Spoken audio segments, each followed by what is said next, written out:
Jimmy Westburn. Now we move on to roll call. Terry Gishik. Here. Shane Drift. Omar, here. Perry Drift. Minchama Papaya. Robert Moore. Here. Now on to the approval of the agenda. For myself, I need to add underneath me the what I submitted last time at the last meeting to Tara, and to stop that motion, I guess, or rescind it, if you will.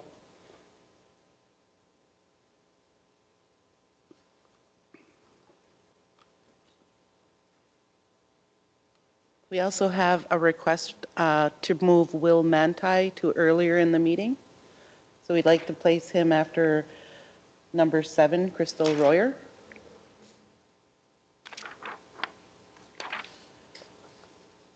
And we also have William Villebren here who would like to speak with council.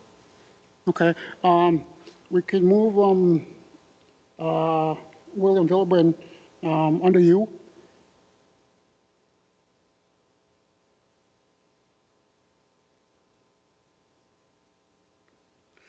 And then we also need to let the audience know and the people online know is that the council will be taking a recess at 11 a.m. and make final preparations for a consultation with Governor Walz and Lieutenant Governor Peggy Flanagan. So just keep that in mind. At 11 a.m. we'll be taking a recess.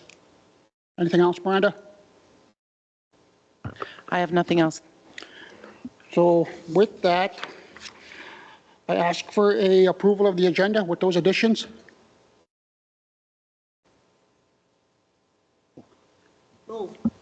Moved by Tara. Second. Second by Robert. All in favor say aye. Aye. Opposed? Silent? Motion carried. Now on to the approval of the meeting minutes. We'll take a minute or so to look at them. Thank you.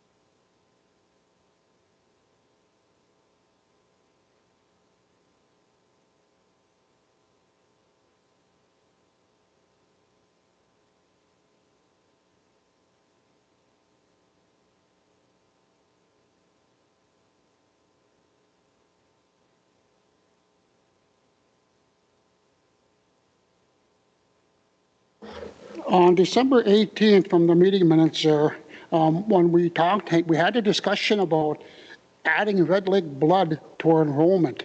I think that we need to continue to pursue that with our band members and see what our band members want to do. That is moving on with the, I do believe, with the MCT at the MCT level. So I'd just like to point that out.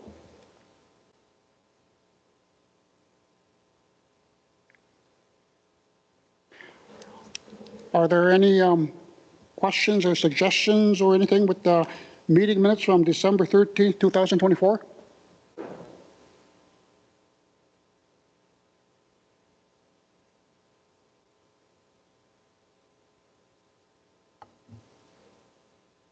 Move to approve the December 18th minutes. Okay, moved by Robert to approve the December 18th, 2024 meeting minutes. Is there a second? Second. Second by Tara. All in favor say aye. Aye. Opposed? Silent? Motion carried.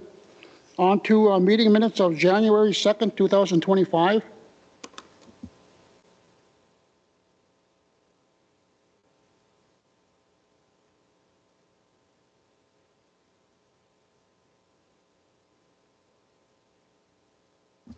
The only thing that I have is that when we, from January 2nd, 2025, is that we approved the RFP selection of David Farmer for Pineview Home rehab and materials list. If Robbie or Jimmy could come up and give us a brief update on that, that'd be great.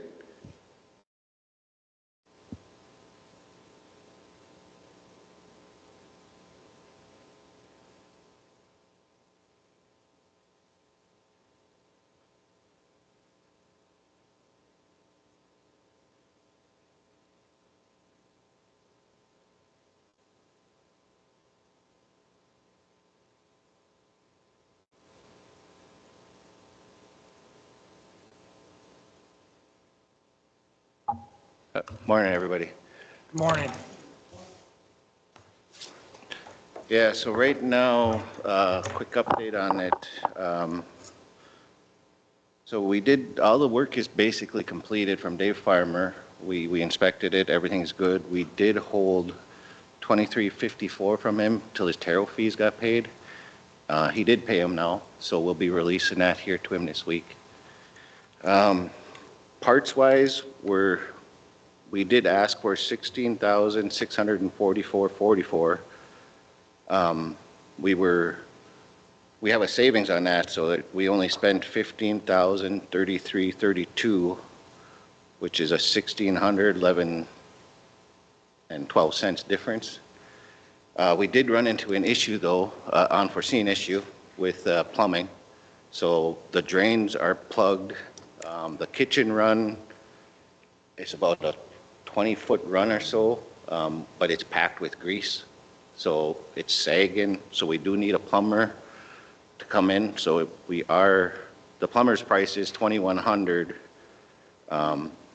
but with the savings in the parts, we'd be needing $488.88 to complete the project. So everything's pretty much ready. It's just that plumbing, we just gotta get the lines cleaned out and that kitchen sink fixed. Otherwise, it's going to be an issue for whoever moves in there.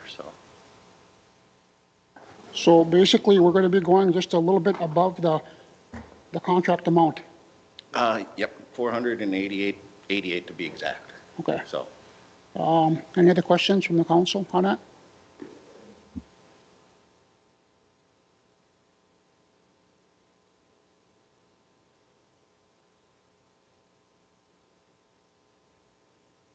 My only suggestion is if you're going above that, you know, to request that ahead of time or yeah, when you complete the project, so then it's in writing. yeah, we haven't pulled the trigger or anything. We just got a price on it just so we could know what we'd have to come ask you guys for, so that we need, so.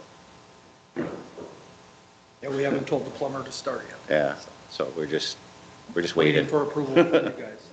And I'm glad to see, you know, there is overage, but I'm glad that it's not into the tens of thousands. Right. Which, Yeah. And just so you guys know, me and Jim, we collaborated on this. This is kind of a direction we kind of want to work together on some of the projects we get for housing and everything too. We're just trying to, it was nice to be able to see where we can improve on our stuff too, so. Yeah, I want Boys Fort to purchase their materials, and I can definitely help, and it would save us money in the long run. Going to have a markup from a contractor, you know, 10, 20%, whatever they mark their materials up. If we're purchasing the materials, we're saving money right off the bat on all our housing projects.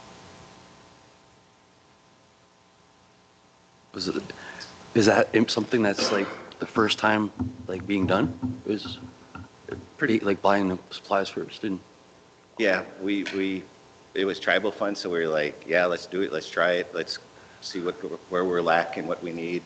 Because housing's a little stricter, but I think we can still do that same process, so. that's awesome. Well, I mean, I know that procurement process and all that stuff, getting, you know, it's tough, you know. I thank you guys. The only other question I have for you guys is regarding the plow trucks. Everything good with them? Or they meet your expectations or exceed?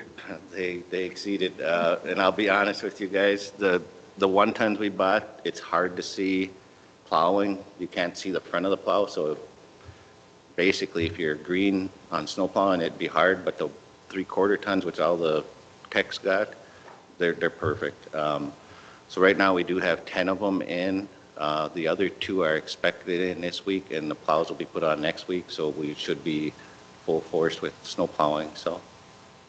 But yeah, thank you guys for that. That was a huge help for our maintenance program, so.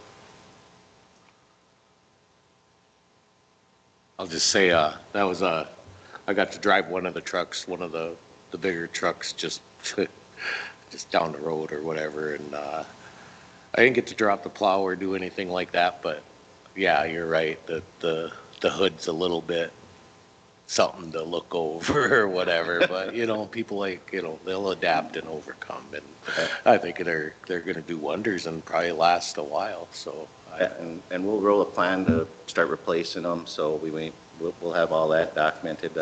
Working on getting the seat covers and everything that they need, so. Thank you. Okay, thank you guys.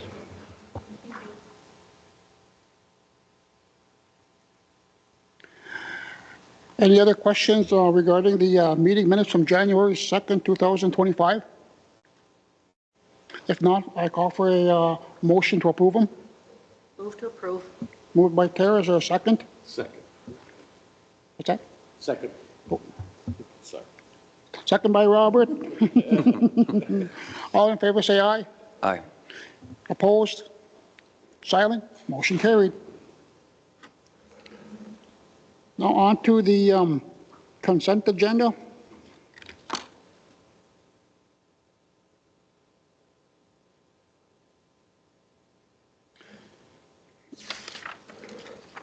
Who wants to read the consent agenda? You want to read them? I can read it. I will try my best.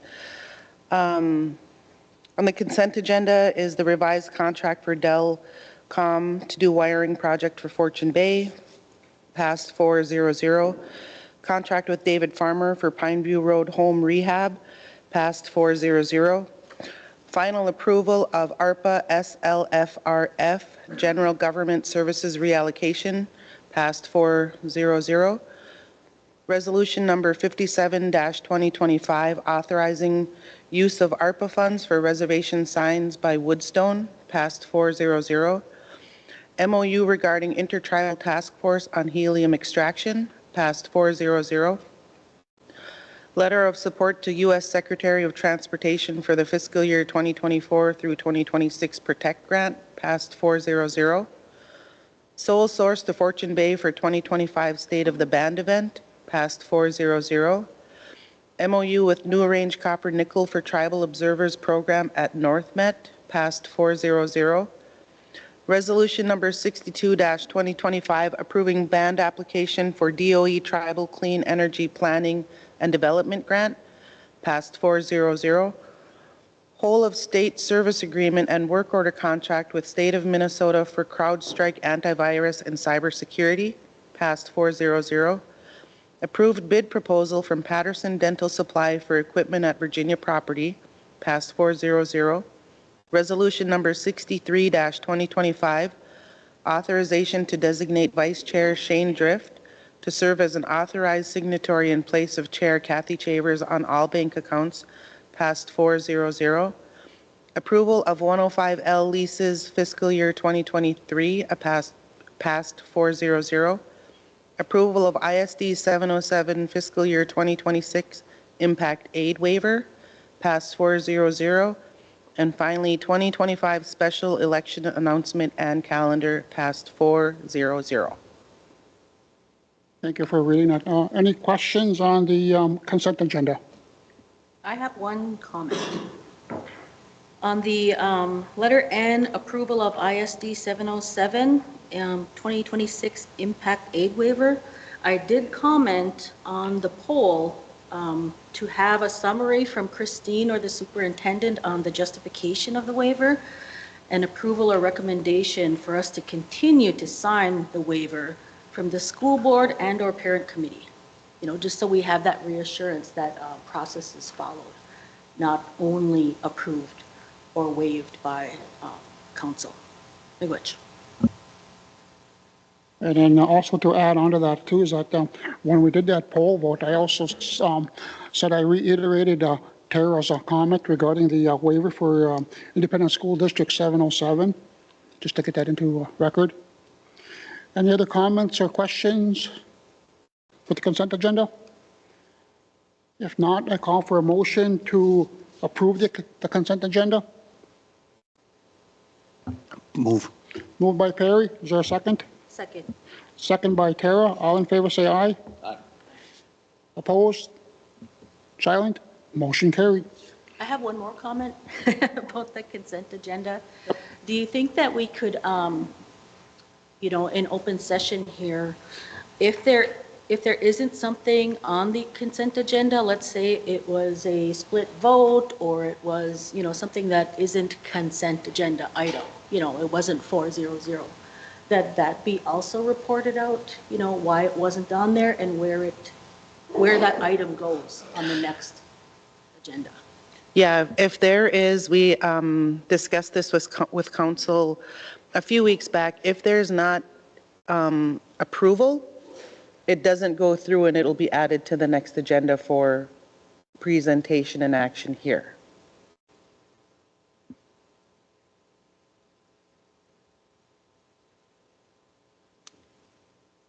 All right, moving on, we got Crystal Royer, discussion, assist limited income constrained employed.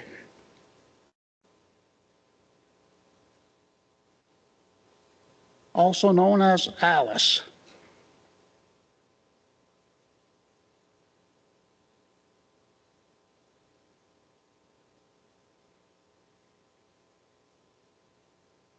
Okay, I'd like to introduce Crystal Royer and Aaron Shaw. I'm on the executive board for the Northern Minnesota United Way, and these ladies work for the United Way. Today they're making a presentation about the program Alice. This is very significant for our area and what we consider the working poor, and the cost to the families. And there's a lot of data that I've handed out to you that includes costs and data and everything for our area and the tribal nations within our area. So, all right, go ahead.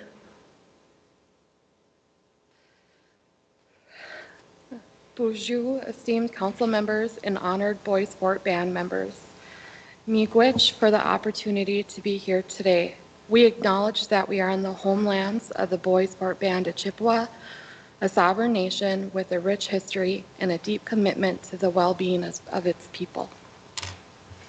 We are honored to be here today to present on the findings of Alice in Minnesota, the report that we helped to release last year, and also for the opportunity to be here to listen and hear from you and just gain information from your experiences and insights so that we can better serve this growing population of individuals across the region that we serve with our local United Way. So the United for Alice report was created with input from Minnesota stakeholders, and you'll see those listed on page 1 of the full report that you have in front of you. United for Alice actually grew as a grassroots report through the United Way of New Jersey, excuse me, back in 2009. On September 10th of 2024, Minnesota became the 30th state to adopt the Alice report. So we were extremely excited to be a part of that. Every United Way organization is independently operated, so you won't find one United Way that is doing the same thing. We don't offer the same programming. We fund different nonprofits across our service area, but as United Ways of Minnesota, we united to bring the Alice report to our state. We knew the importance of bringing this data to help complement our work and help us to serve the people in our region better. And also, we want to make sure that we're helping them to thrive. So, as we mentioned, Alice. We're going to talk a little bit about who Alice is. So when we refer to Alice, we're referring to those individuals who are making our communities go every day. They're individuals who are struggling and in plain sight. They're working. They could have worked and are now retired. They're earning above the federal poverty level, but they're not making enough to be able to afford basic essentials. So they have a lot of really tough choices that they have to make on a daily basis just to make ends meet. So we've known through our United Way for a long time that there's people that we're missing in our services and that we're missing them in our programs, and we just haven't had a name to refer and really measure that group. And so that's where Alice came into play. And so as you see, Alice stands for Asset Limited, Income Constrained Employed. They could be your neighbor, they could be your child care provider, they could be the hostess or a waitress at one of the local restaurants, they could be somebody working at one of the local gas stations, a clerk at the local grocery store. So there's a whole, there's so many individuals, but again, these are the individuals that are the engine that keep our economy and our communities running. And so in the next few slides, and Crystal's going to be talking a little bit more about this too, but we're going to explore what Alice looks like in our state before we really dig into what that looks like here in the region that we're serving. So we're looking at this.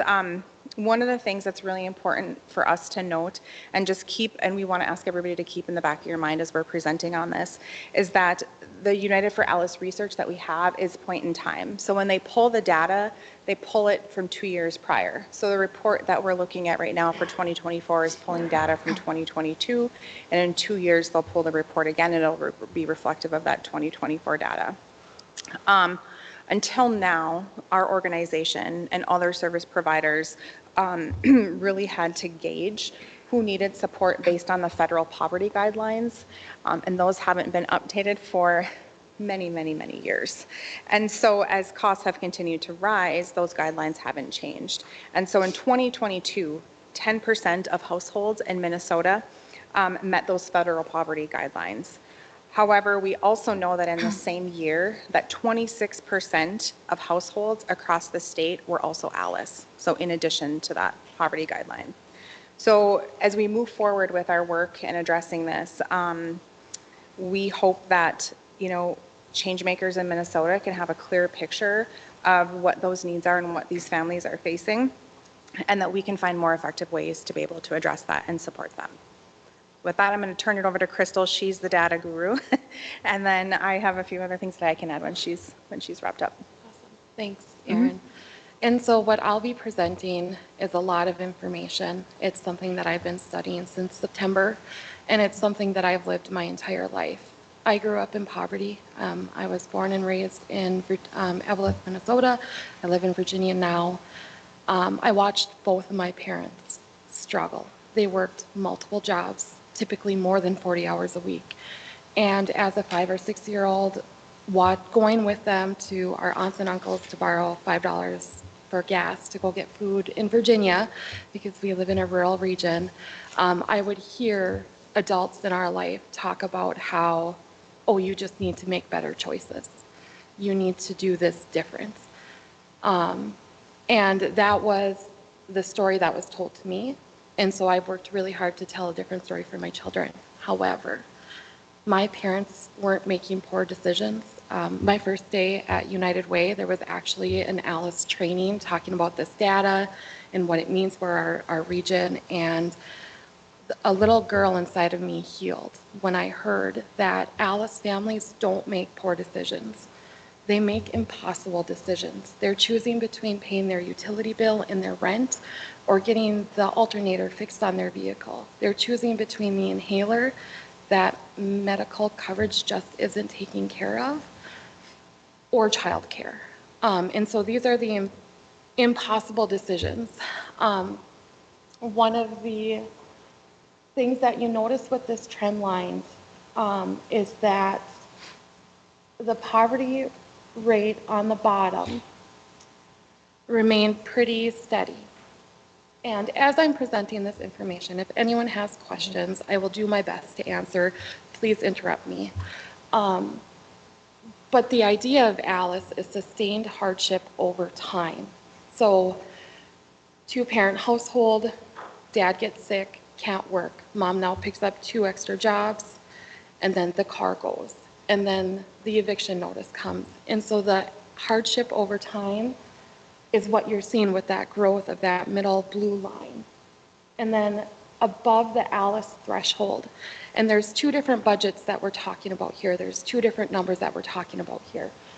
When we're talking about the ALICE threshold, it's the survival budget, the minimum that needs to be made in order to just stay afloat. But when a crisis comes, and Murphy's Law is always there, it's going to set us back. And then there's a stability budget, which Alice speaks to. And so this page that you have talks about what the survival budget is. And so that's the minimum needed. And so, like Aaron had named, 20 of the most common jobs in Minnesota struggle to meet their basic needs. This means the social infrastructure that is keeping our region going are struggling. And I see Carol here, and we were at the Minnesota Housing Partnership, and there was a data set there that actually the top 5 jobs in our region, only an RN makes enough to be outside of the survival world.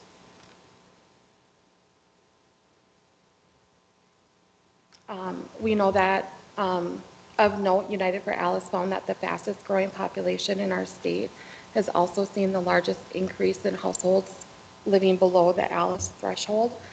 And that's households headed by people age 65 and up. With costs climbing and retirement funds falling short, almost 250,000 of older adults living below the Alice threshold in Minnesota are left without basic and adequate savings beyond their Social Security, which helps to keep many above the poverty line but short of financial stability. And to make ends meet, nearly 40,000 of these resilient Minnesotans are clocking in to work well past the retirement age. Aaron had named something earlier.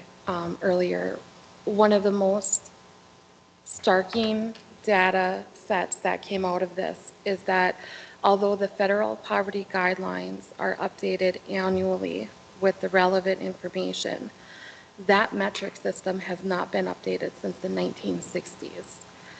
And we know that, thinking back to 1960, we know that way of life is very different to what today is. Now, regarding that, older Minnesota's on the brink there, and with how this is, it's been playing out over the years, especially for the elders, is that can the situation, the problem at hand, can that be accounted that they're not setting up their retirement benefits right or whatever when they're working their jobs? And because from some of it, what I understand is that some of them are outliving their retirement, or they end up in a medical situation where the medical situation starts to eat up their retirement, and then now they're ending up in problems like this. And I think, thank you so much for the question and the insight that you provided. What I just heard you say is that we had an elder who did all the right things in setting up initially, and they were living outside of that region where potentially other benefits could have supplemented that area that they live. Most of the service programs help individuals that earn certain percentage of the federal poverty guidelines, right? And so they're using the 200% or the 185% of the FPL. Because at the time of retirement, that elder may have been living just above that line, and so they weren't eligible for those services. But now, as life is lived, and they're, what you named, outliving what they had planned for, or an unexpected event comes, there's a disparity now that exists and puts them at a lower quality of life to live because they don't have the means to do so. Does that answer or give insight? Okay. The other thing too is that to take into consideration is that, when somebody is making a salary of maybe $30,000, but the take-home pay is maybe around 25,000.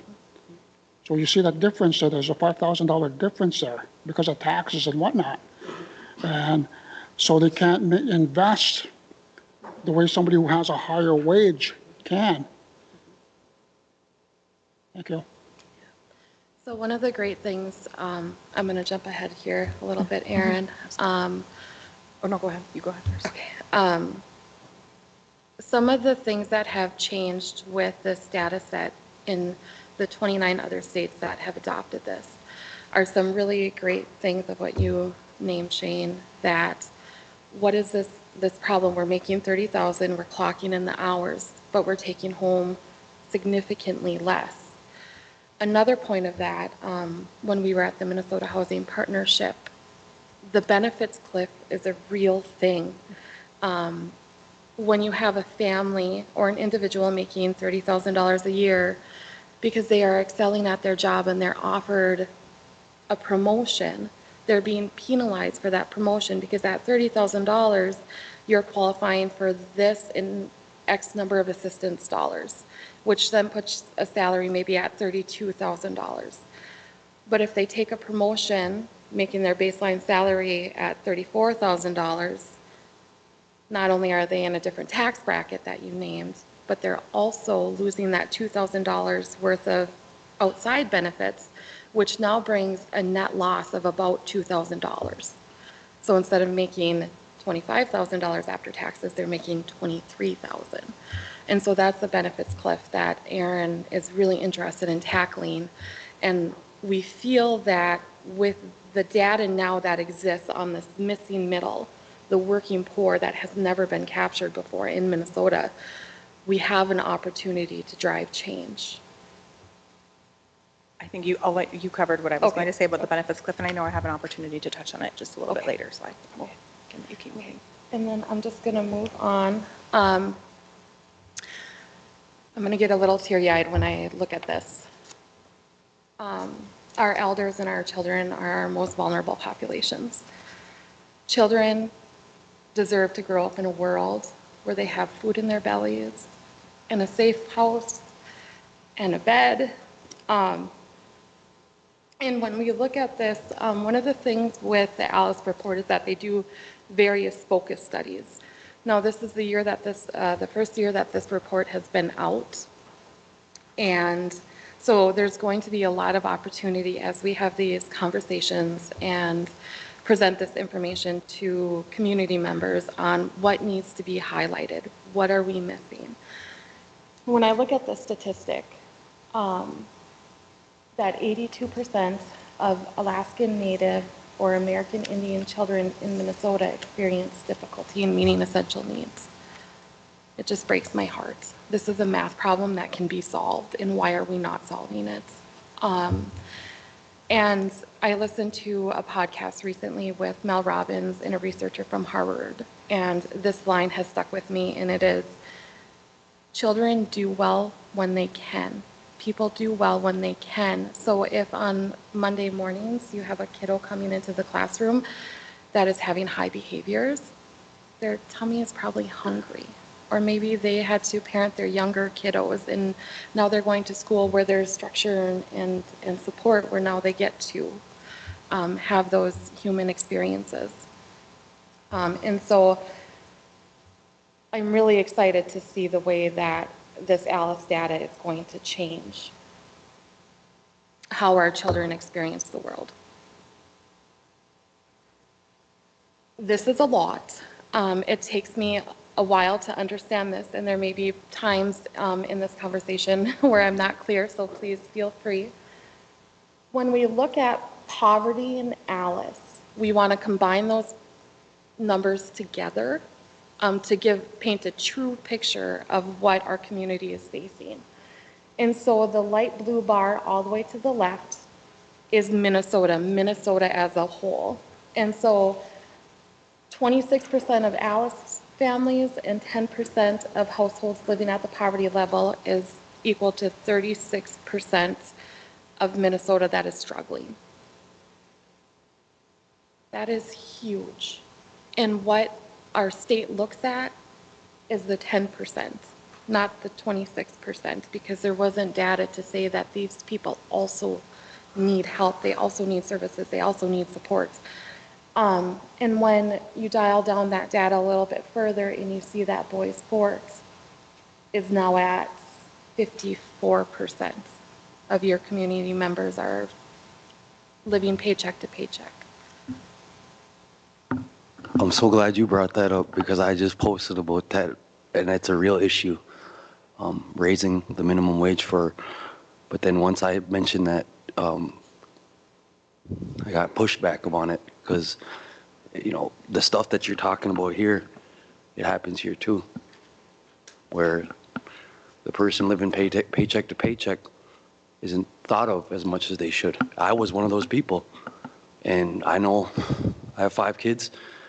I struggle to pay my child support. I struggle to pay my bills. And, you know, some people don't see that because they have a cushy job. They have a cushy salary. They don't care. But I do. And I'm glad you both are here providing this data. You even have data for us that pertains to us. So, miigwech.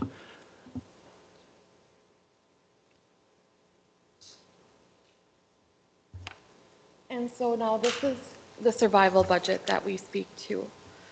When we look at the federal poverty guidelines on the left, and I'm going to use St. Louis County as an example. Every region that you see there, other than Minnesota, is what United Way service territory is. So we serve from the Canadian border down to just north of Duluth, west to Penn-Gilly, and then east to, it's muddy over there. Ely, Halo, Markham, So that whole section. When you look at St. Louis County, an individual needs to make that $27,000 to fall within the federal poverty guidelines.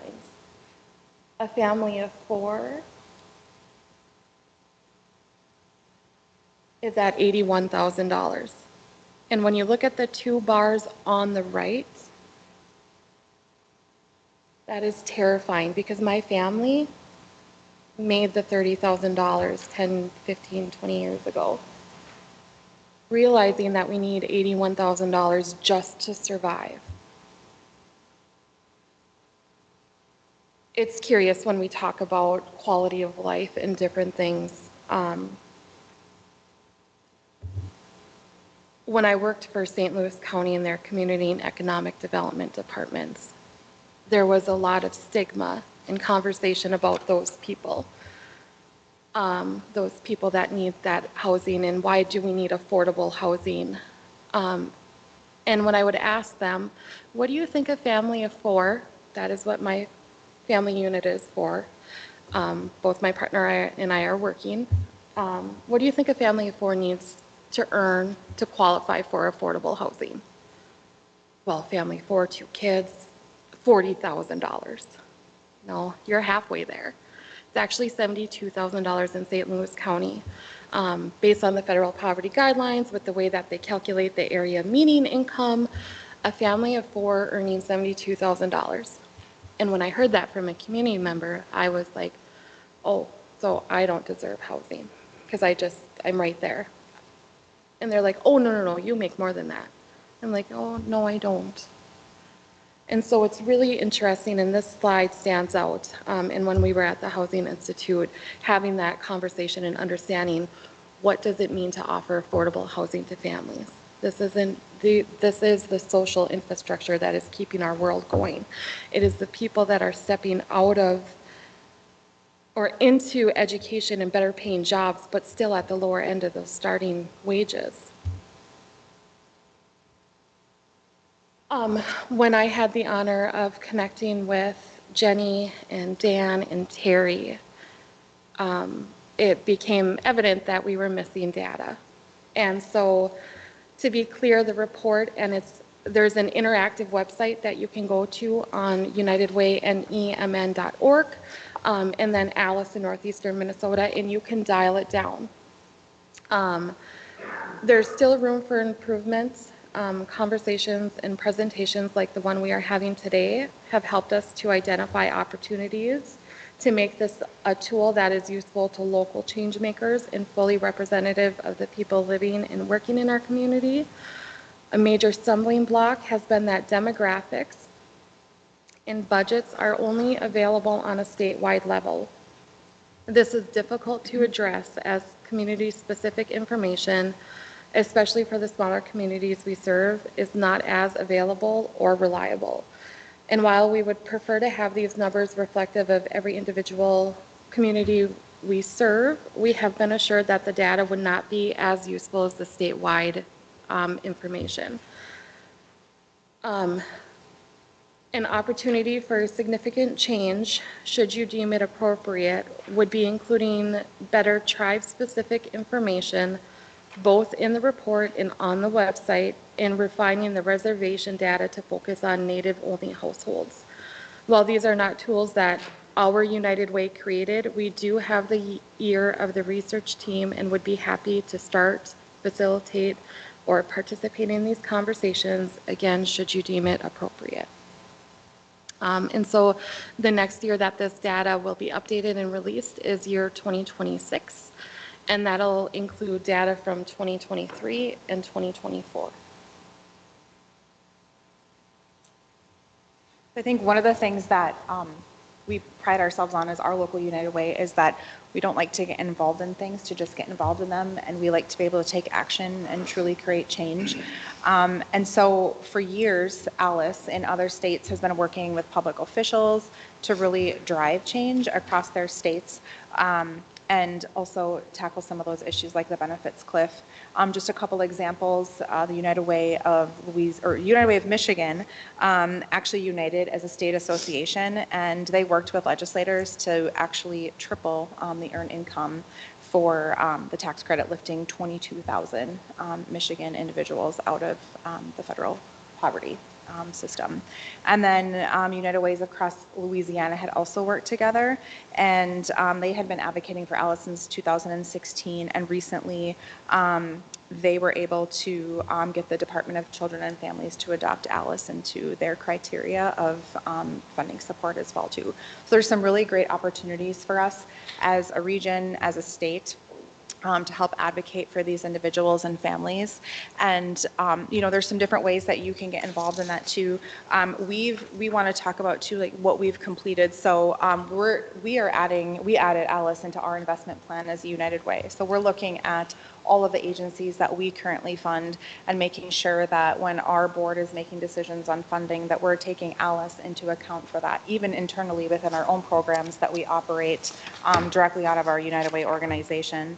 And so between the investment plan and then also all of our program guidelines, those are ways that we are making changes. We are currently in the process of collecting stories.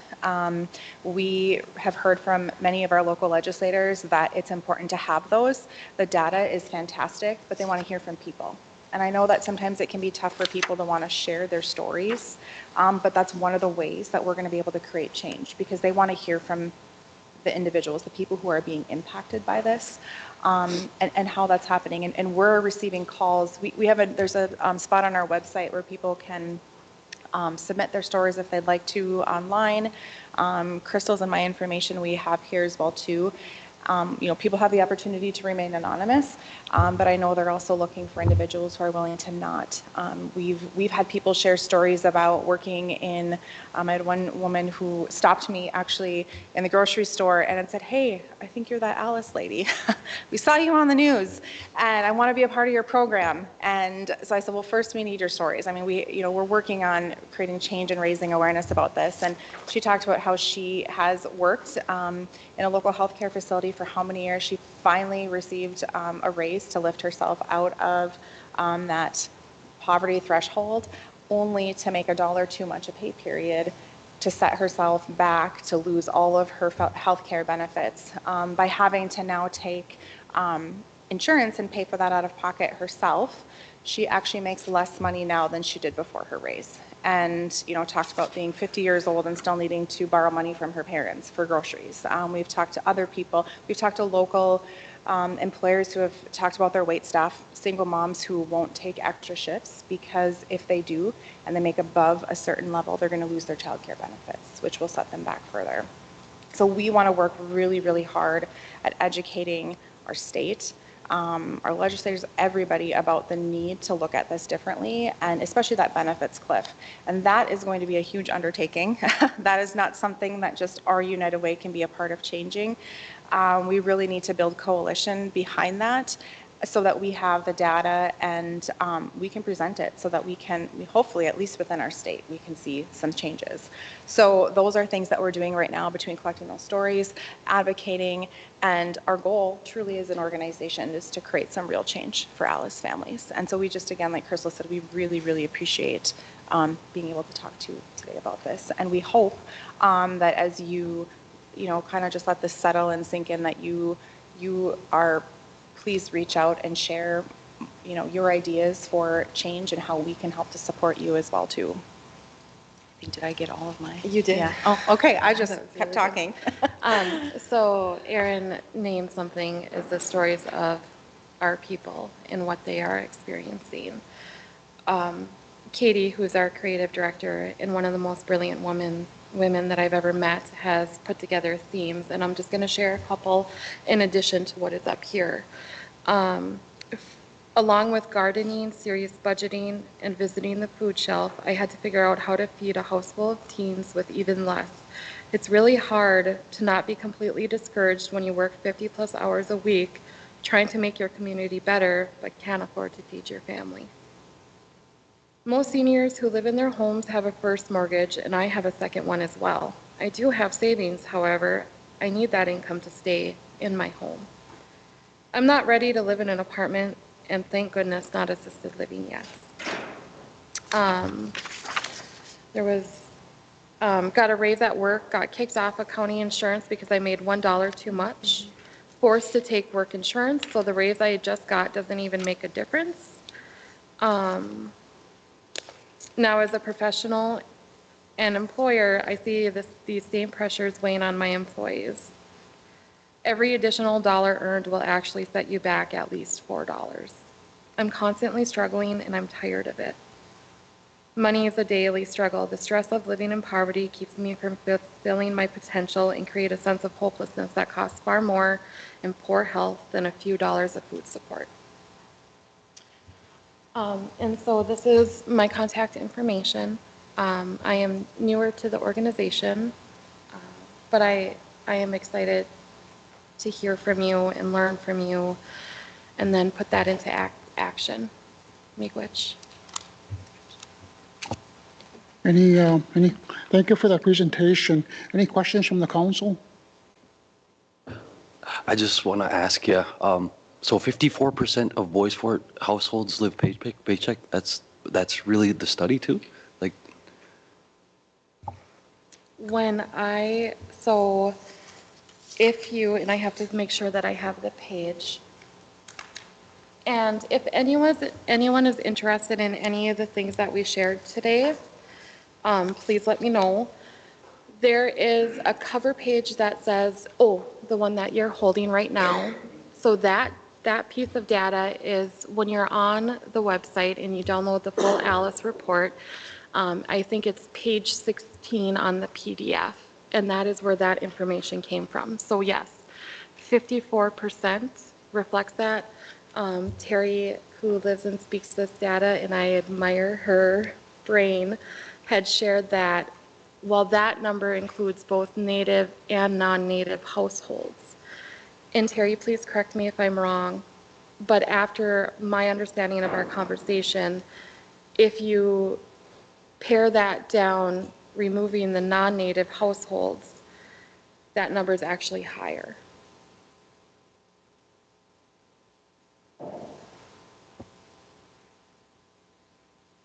And I didn't mean to put you on the spot. So the data comes from the Census Bureau, and you can Google any tribal data, So you just, I literally Googled census Bois Forte, census data Bois Forte, and it shows you that. And that number includes tribal lands and trust lands. So there's a lot of non-natives that live on trust lands. So even Deer Creek, we don't have any natives that live there. They're all non-natives. Their data is included in that. So if you think about that, that number is actually higher than it is, than what it's showing there for the actual native population. Questions? It's really shocking, huh?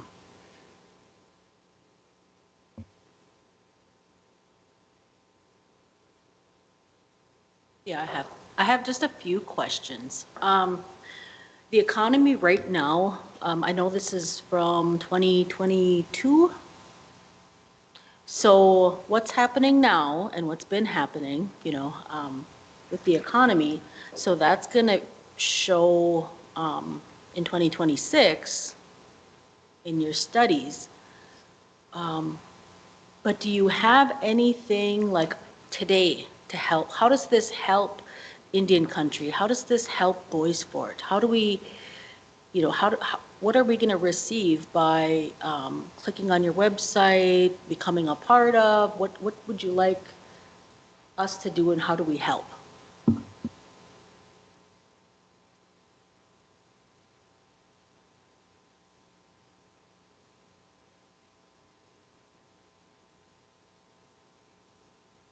Okay, I was the one that brought this to the council because I'm on the executive board, and so I have access to all the information that comes through the United Way. So I felt this was important information, not only for our council, but our band membership to have as we go forward from today, making decisions regarding salaries, making decisions regarding housing, rent costs. I think this data is really important for you to take into account as we go forward, making decisions about band membership, cost of living, survival salaries, thriving salaries.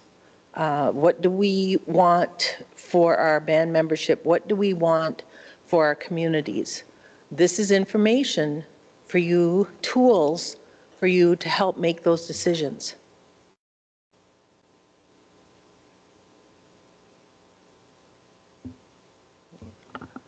I just want to say something to all the Bois Forte band members listening. We have, actually, we have a hand up here.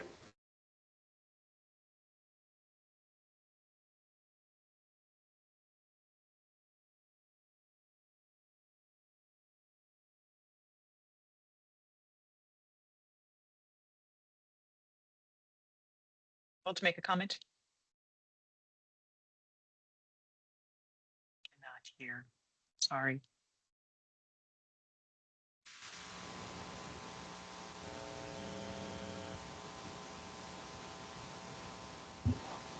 Whoever had their hand up, you can unmute and say your comments. This is Sarah from Housing Stability Programs. I guess the comment I just want to make is we see this every day in housing stability. This data is amazing. This is going to change lives in Bois Forte to have this data. I know my staff members today are working with folks that are just can't make ends meet. And so I just encourage council and our entire community health program to really look into this for folks. And this is exciting because we're right at the beginning of changing lives. So that's my comment. Thank you for bringing this information to us. This is great. Thank you.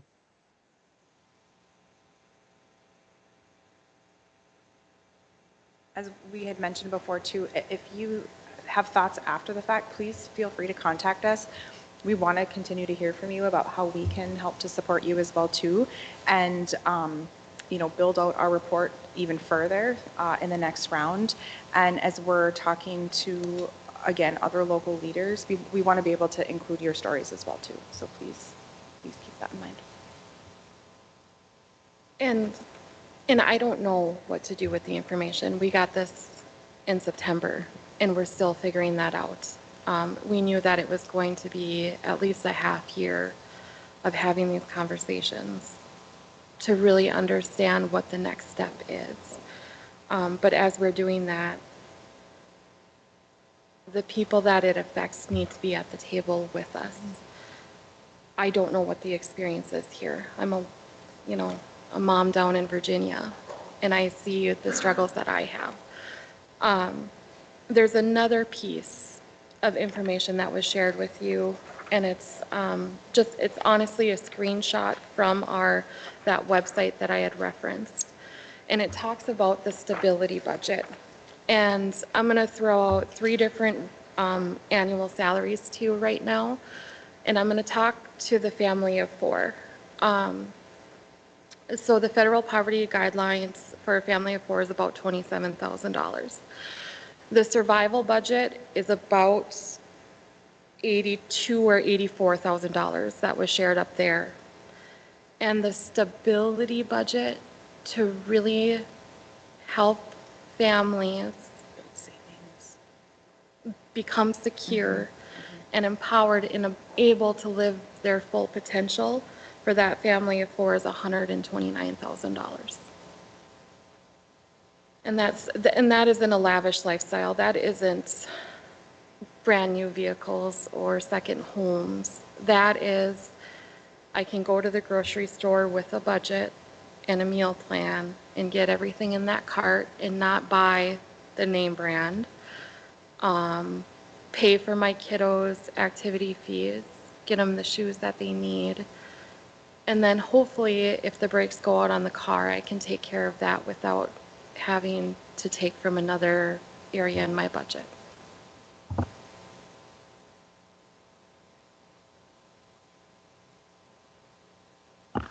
Go ahead, Nikki.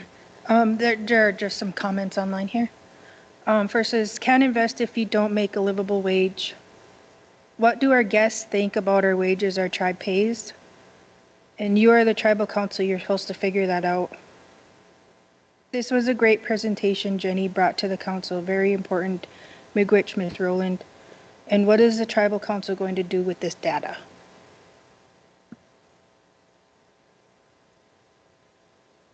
I would say I'd like to give all of this, it's kind of a scattered, it's a lot of information. But I think that we need to give this information to our grants department, especially, well, I would say Jenny's excellent at writing grants. So I think that we need to refocus our financials for now. This is awesome. This is good data, but for right today, we're not going to see it till 2026. So I want to do something right today. Is there any projections from 2022? We didn't know that this was going to happen. I know it's eggs. Who all has eggs in their refrigerator right now? Not me, So I can't even imagine somebody with, a single mom and, 3 kids right now. So that's what I think that we need to do with this data is condense it where it fits in everybody's grants. And we need to address it, all the time, all the way through. And then can we get it annual or are we only getting it every? So, and Terry may be able to speak more to this. It's my understanding that there are certain data sets that are used in the methodology of this compilation that is only updated every 2 years. And that's why we go on that. And you named something really important, and Dan said it too. He said, so you want rent for 4 people to cost $1,300? That sounds great. We know that it isn't that. And so as you're considering this information, it is the first year it is out. We don't have any trends to predict from then on.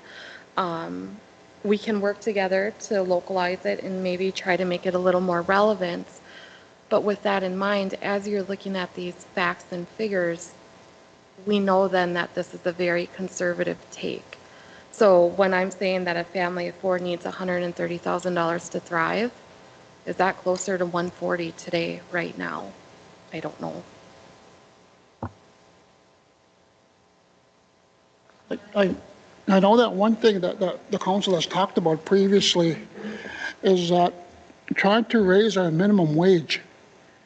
But the problem with that is when we raise our minimum wage, you don't have to raise everybody else up. And then something else to consider is that, some of the people that are staying in these low rent homes, and does it push them over the threshold and they can't live there anymore? So we have another serious problem aside from this one. And one of my questions for you is, because we have that consultation with Governor Walz and Lieutenant Governor Peggy Flanagan, is there anything that you want us to advocate for?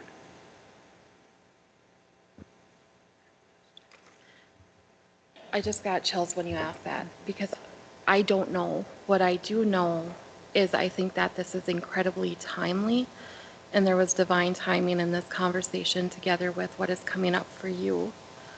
When I hear that, I hear a want to help support band members, and then there's all this domino effect that happens. What we've seen in other states is that there was an expansion, you named low-income housing. There was an expansion to make that tolerant, to allow those people to live there. So there's this principle of income growth tolerance. So if they're making more, they don't have to move somewhere else and effectively lose that raise that they received. I don't know if this has been brought to Governor Walz or Lieutenant Flanagan's attention. They would have heard about it during our day at the Capitol when the report was released on September 10th. They weren't in attendance that day, but it has been, I know it's been provided across the state. I would say, and there's a lot to talk about, but really focusing, like Crystal was saying, on that income growth tolerance is that cliff. And you had mentioned with the housing, is making sure that when a family does better, that what they currently have to help support them isn't just completely taken away. We're looking at, one of the things that we'd like to advocate for is more of like a gradual decline in benefits. And there's state benefits, there's federal benefits, it's very complex. And just having, we just, like I said, received this report in September, and trying to dig into that and figure that, so we're currently working on, all right, how do we create an impact map that we can present to show where we can have, where we can create the greatest change. But I think, again, letting Governor Walz and Lieutenant Governor Flanagan just know that, we were here today on behalf of our United Way and United Ways of Minnesota, and that we're talking about Alice, and these are some of the concerns that, you have, we have. And I think just continuing to plant those seeds and bringing that information in front of them is extremely helpful anytime you have the opportunity. Okay, thank you. Millie?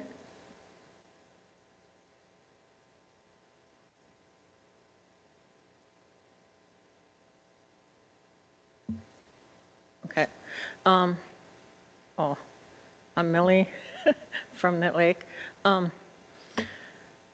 I just want to point out one thing. You guys are all talking about this low income and people getting pushed off because they go just a little bit over the thing and they can't make it.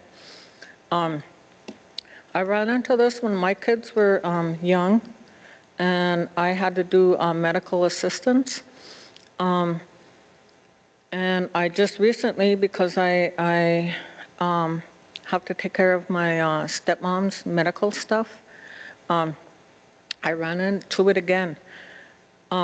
She had money in her bank account that my dad left her. And when she got to where she had to go into a home, and she isn't coming back home, medical assistant, St. Louis County, turned around and took, I had to go and make out a check for $5,000 to pay for her up to then, and then they upped her her fees for living in a home where she doesn't, where she has to pay the residential fees. They took they only left her $125 a month out of a $2,000 income thing. does it really cost that much for someone to live in one of them homes to have your stuff? I mean, that just kind of irks the heck out of me. My dad worked for, well, I would say 80 years of his 90-some years, and he ended up, he ended up leaving her only $10,000, and that's what they just took. Well, part of the other reason why I bring that up is because with my experience with that, every time they teach you, they say we need to learn how to budget. So we budget. I put money aside in my accounts so that I can pay, like they say, you know, 6 months down the road, you're going to have $600 that you have to pay for gas or propane or electricity or something. So you leave that in the account. Well, then St. Louis County turns around, and as soon as that amount in your account gets up, well, now they raise it to, I think it's like $2,000 or $3,000, but at that time for me, it was only $500. So when I would let that build up so that I could pay a bill down the road, and I even asked them about it, and they said, no, you cannot have any money in your account. They don't want you to have accounts. They want to keep you underneath that. So when you guys go around talking about all this stuff, keep that in mind, that those of us that are under those income limits, and in fact, I can't even apply for energy assistance because between me and my son, we're $50 over that income limit, so we cannot get energy assistance. So keep that in mind when you guys are advocating for all this stuff at the state level, and some of you might even be doing it at the national level. And I'm getting mad, so I think I'll quit. Thank you for naming that. I just, this system is very flawed, and we have known that, and that's why we're excited to have this, and we want to continue to advocate, because you are right. It truly is set up to, I believe I'm going to speak personally here, for people not to get out of it. And so we want to see a change. I personally want to see a change, and so thank you for naming that. I have a question. I'm Miranda Lilly. I'm the acting executive director for the tribal government right now. Talking about that cliff, and when you're giving someone a raise or you raise their wage and it makes them ineligible for benefits, do you have any suggestions, or have you seen alternate ways that employers have provided benefits instead of that additional compensation to employees? You know, to help not make them ineligible for their benefits? So thank you for your question. You named something really critical. So we know this problem exists. Where can we now look at and consider and replicate what we do going forward? And not here in Minnesota. No, I'm not aware of anything. I know of an organization that we used to serve down in Floodwood. She created for her employees, when you walk into that building, and it is for adults with disabilities, and we know that our healthcare workers are one of the lowest paid entities. And so I'll share this example that when you walked in there, you could tell people enjoyed walking through that door. You could tell that those folks that were a part of that program really loved being there. And as the conversation unfolded with this executive director, she had let me know that she created a fund through, I don't know how she magically made it. I don't know what steps were taken, but I can get that for you, where if, for example, there was a garnishment notice served, she would pay the garnishment out of that fund, and then a smaller amount was taken out of their paychecks to pay that back. And so that was one of the employer-driven programs that I can think of that might be a solution to what we're considering here, where employers take the responsibility as things get sifted and sorted and figured out at the state and national level. Thank you. Yes, if you could send that to us, that would be fantastic. And anything else that you might know of or hear of, you know, similar to that, maybe I should be speaking on behalf of the council, but I think council would be very interested in getting that information. Thank you. For me, I think, you know, just looking off what Miranda said and brought up, that's a really good question. And looking at, like, you know, the Christmas club fund that we have, is that can we set up a provision in there where if they're under income or whatever in that tax bracket, that maybe they get a little bit more than the regular ones that can make the wage, so they'll have a little better Christmas, you know. Maybe the council can look at that if we're going to be moving in the direction of giving out cannabis payments from our marijuana business, is that a little bit more for the elders. Because like what Grand Portage does is that they give out a certain amount for the band members from their per capita, but the elders get a little bit more. So maybe that's something that we should take a look at. Just putting it out on the table. Thank you.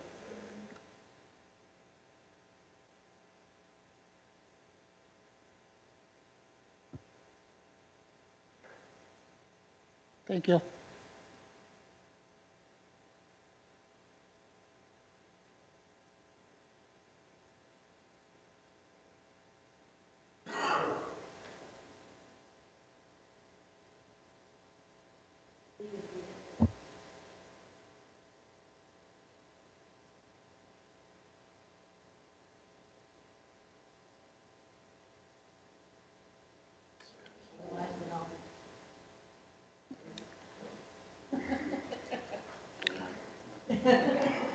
So up next we got Dan Rapido. We have Will Manti next. Who? We moved Will Manti, we moved him up. Oh, okay. Sorry.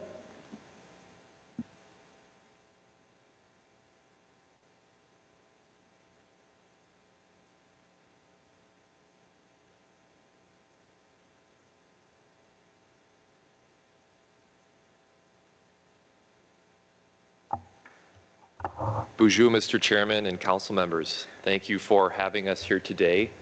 I'm Will Manti. I'm a neurologist from University of Minnesota. And Bonjour, good morning. Anna Marie Hill, Red Lake Nation, tribal member. Good to see you this morning. I am very happy to be and to have worked alongside Dr. Manti since prior to the start of our research that we've been doing for Alzheimer's dementia. And I just want to give you a little tiny bit. I'll try not to talk too much. They tell me I have in the past. So we started in about 2021 during COVID, when I was working for the University of Minnesota with Dr. Neil Henderson, who is a medical anthropologist and was running the executive director of Memory Keepers Medical Discovery Team. And at that time, he came to a group of us initially who were working as liaisons with that department, and at the university, Tad Johnson, myself, and Rick Smith. He brought Dr. Manti, and they had a research idea. And you passed the test with us. We brought you in. We went to MCT at that time and received a broad approval to bring this project, which is really significant. And as you know, Alzheimer's dementia has just been added to the list of the disparities and the other things that are hitting our people at record rate. And I have been working with Dr. Manti ever since Boys Fort took up the charge, brought it here. We had a wonderful time. I have been the person who I've worked in my area as a tribal nations liaison with Indian Affairs and Red Lake Nation, with all of you, protecting our people and working between governments for years. I've devoted my life to this, for my family, for all of us. And one of my passions is also research. when I was at Indian Affairs, the research was hard to find. I worked there for 10 years as the executive director, and I had to have good research. We were just talking about that now. And I had to have research to present to everybody to get my position across. Hard to find, almost impossible to find, hard to read, census data including, yet I had to have it. And I saw a decline in us included in research. And it became a huge burden of mine. And when something becomes a burden, I talked an awful lot about it. So this, I can say, I have done my utmost to guide this research project in protecting our people first and foremost, because I also know the history of the tragedies that have been performed in our names along the way, and for what. And as I get older, sometimes I look at where we're at now and I go, for what, right? For what? Where are we now? I have to hold on to hope that what we did, all of us did, all of those years with trying to advance education and trying to get good things in, that they will make a difference, that little bit will make a difference. I have to hope that now in a world that's rapidly changing. But one good thing in my life, I am now with I work with Dr. Manti at the University in neurology. I don't call him Dr. Manti, I call him Dr. Will. So we all call him Dr. Will now, and I thought of that early on. I thought, well, he works on heads, and you know, Dr. Phil's famous, he works on heads, and so let's just call him Dr. Will. And so he's coined Dr. Will, and he has become a person that is near and dear to my heart, a friend, a trusted one, a doctor that went out of his way to help me with my daughter who passed of cancer, breast cancer 3 years ago. At the age of 30, he said, I'm not just a neurologist, you know. He said, I'm a medical doctor too. And he eased my pain and gave me hope during that time, because it's hard to get that help too. And it remains that way. So he is a friend of mine. He's a friend of yours. And we have some good stuff coming out, hopefully, that we'll be able to help our communities with. Just one little piece. But it's all going to add up, and it's all going to help. So with that, I do present to you a dear, dear, dear friend of mine and a trusted person in our community. And I always tell them all the time, you're here now, we're not going to let you go. So with that, thank you so much for having us and pushing us up, because I don't like to drive in the snow. So, and I got to head back to the cities. Dr. Will. Well, thank you for that very flattering introduction. I think, like Dr. Phil, both of us are balding. That's a nice way to remember it. You know, it's getting worse every day. But the reason we're here today is to present to you 2 papers that we are hoping to seek your feedback and approval on. And one thing I wanted just to remind ourselves about is that the Bois Forte Tribal Council has full ownership over the data of this study. And the Bois Forte Tribal Council also has full decision-making power over what we do with the data and whether we're able to publish it in a scientific journal. So with that, the 2 papers are about a gene called ApoE4. And ApoE4 substantially increases the risk for dementia and also heart disease. But one of the problems is that ApoE4 has really only been studied in 100% European populations. And so we really don't know much about how this gene called ApoE4 works in Native American populations. And that's one of our goals with this research project. And the first paper, the main finding is that this ApoE4 gene that normally has a bad effect on the connections between different brain areas, Native American ancestry protects against that bad effect. And those connections are called white matter tracks because it looks white under a microscope. And it turns out that if you have Native American ancestry, it can protect against the normal bad effect of ApoE4 on brain connections. That's the first paper. And then the second paper looks at heart disease. And that particular paper finds that APOE4 has just the same amount of risk for heart disease in American Indian populations compared to 100% European populations. So unfortunately, with heart disease, we don't see that same protective factor with Native American ancestry as we did with brain health. We think these two papers are important because APOE4 is used very commonly in medicine. So some of you actually may have done like a 23andMe test or an Ancestry.com test. And those are things you can order online. They send you a kit in the mail and you do a saliva test and you send it back to them and they give you a print off of basically your risk for different diseases and they can tell your ancestry too. And one of those things they tell you about is APOE4. And those reports are basically inaccurate right now because they're relying on data from 100% European populations. That test is also used in doctor's offices to tell you your future risk for Alzheimer's and heart disease. And it's actually part of new criteria for whether or not you're able to be on Alzheimer's medications. So these genetic tests are becoming more and more frequent, especially as we get better and better at understanding what genes contribute to what diseases. And we think this data is going to be an important stepping stone to helping American Indian populations have reliable and accurate health data. And this is the first couple publications that we're releasing in the past 3 or 4 years that we've been doing this. So we're really looking forward to being up here more often and talking to you about other papers, hopefully, in this coming year. So I know a lot of this is sort of technical, so thank you for bearing with me here, and I'm more than happy to take any questions, and as always, feel free to contact me offline too. At the end of the day, I'm just really thrilled to be a part of this, and it's been a really rewarding experience to be here. Plus, I love coming up to your beautiful tribal nation. So, chi miigwech, and thanks for having me. Thank you for the work that you're doing.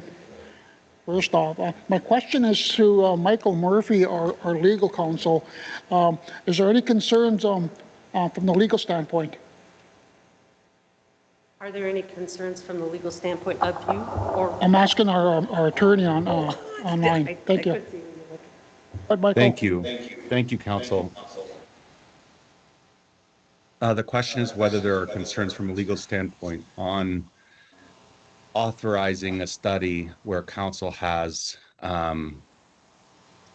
complete control and ownership over the data and complete decision-making authority over how that data is used. Is that correct, Doctor?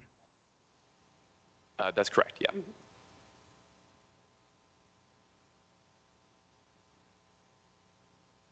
And in terms of an individual's participation in the study, that individual is also providing like informed consent in participating in the study? That's correct. And on the informed consent form, we do say that the data is reviewed and approved by Bois Forte prior to any public dissemination. And then I'll one also other question. mention- sorry.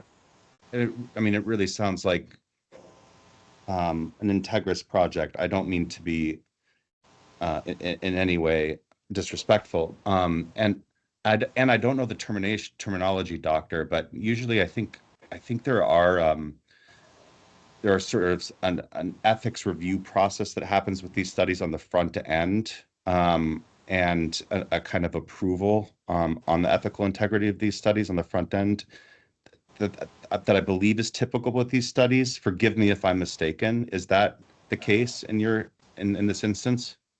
That's correct, yeah. So the project is approved by the University of Minnesota Institutional Review Board, which is basically the ethics review board for any sort of research being done.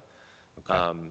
And then back in 2020, that's when we discussed the project with the Bois Forte Tribal Council and discusses the parameters of the project that we, again, thank you for helping us establish, and that was through a tribal resolution. can I add Thanks. this too? Thank you for catching me up on this. I am playing a little catch up on this. Council, I with those questions answers, those are my primary concerns. It's just your autonomy over the project and the data, and then ensuring that individual members are consenting to it and understand the full scope of what they're consenting to. Those are my primary concerns, and I don't, based on the answers, have any others. Michael, Anna Marie Hill, can I add to that just a little bit? So in addition to all of those other outside protocols, such as the university or the National Institutes of Health, what we did, or what we developed, tribal protocols that we implemented alongside, was that we developed our protocol as mandating us, who were going to carry research such as this, as moving it forward, and having meeting with tribal health directors, tribal workers, tribal councils, and having discussions in lieu of a tribal IRB if it wasn't present, to get the approval, even to get those other things going. So our processes, I trumped, or I put, for lack of a better word, I'm not going to use that. I put those first and mandated that we have those first. So we have our own processes that will determine whether they can even do their processes.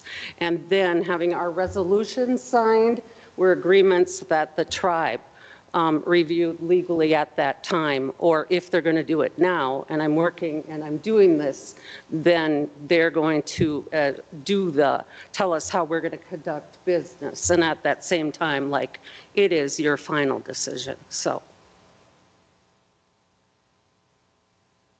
Any questions from the council?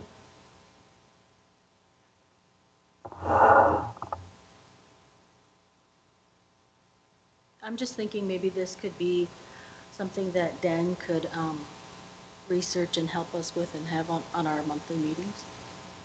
We can do this, more in depth when we have more time also. Yeah, that'd be great. And we have your contact information. Thank you for the report.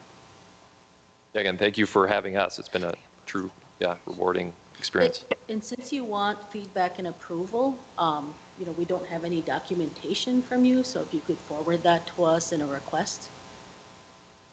And what you're asking for. We can't do that right now. We don't have, we don't. Yeah, sure. We can draft like a document and send that if if that works. I think once we get that document from them, then we also have to have either Michael or Jeff review it as well, and also on Dan, make sure that if there's any concerns, that then we'll be able to address the concerns with them at a later time. Jimmy Gwetch, thanks again for having us. Jimmy Gwetch, thank you.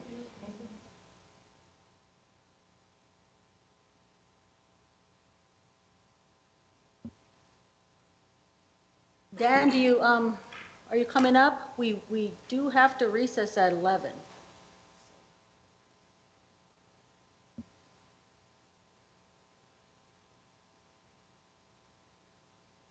Just for the audience's knowledge, Michael Murphy is stepping in for Jeff Holt, who is Jacobson Buffalo firm. They're both from the same firm. And Jeff Holt, the tribal attorney who's usually available, is just not available this week. So that's why we have Michael Murphy on for us. Miigwech. Thank you. Good morning. Hopefully the resolution that I put forth in front of you today for consideration is relatively straightforward. It is a resolution that authorizes or gives me the authorization to approve certain expenditures within HHS that exceed my approval limit of $50,000. As we work on cleaning up invoicing, we do have monthly expenses. For example, purchasing our pharmaceuticals. Our pharmacy costs are anywhere from $15,000 to $20,000 to buy the drugs every month. When you add all those up over the course of the year, it well exceeds $50,000. So what this resolution is doing is asking the council to give me the authority to go and sign off on those routine expenses related to HHS. And I provided an example as an appendix. Our monthly maintenance on x-ray equipment, dental supplies, dental send-outs that we do, dentures, bridges, those types of things. Pharmacy medications, which is the single biggest one.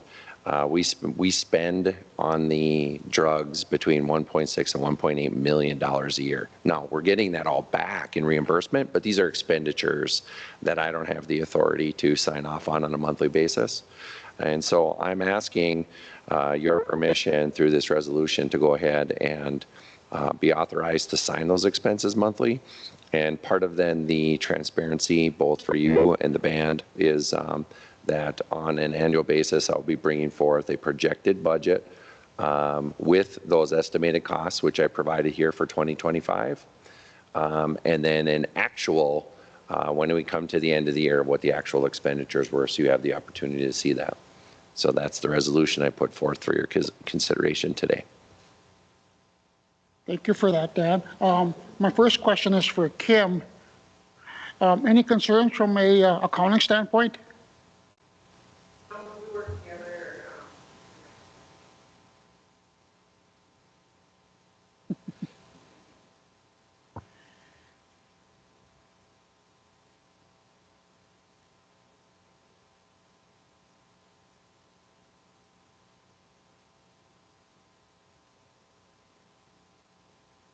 No, we've talked about various issues with it, you know, trying to get it worked out, and Jeff has talked quite a bit to me about it, and Dan on various occasions. So it's tweaking our policy to make it work best.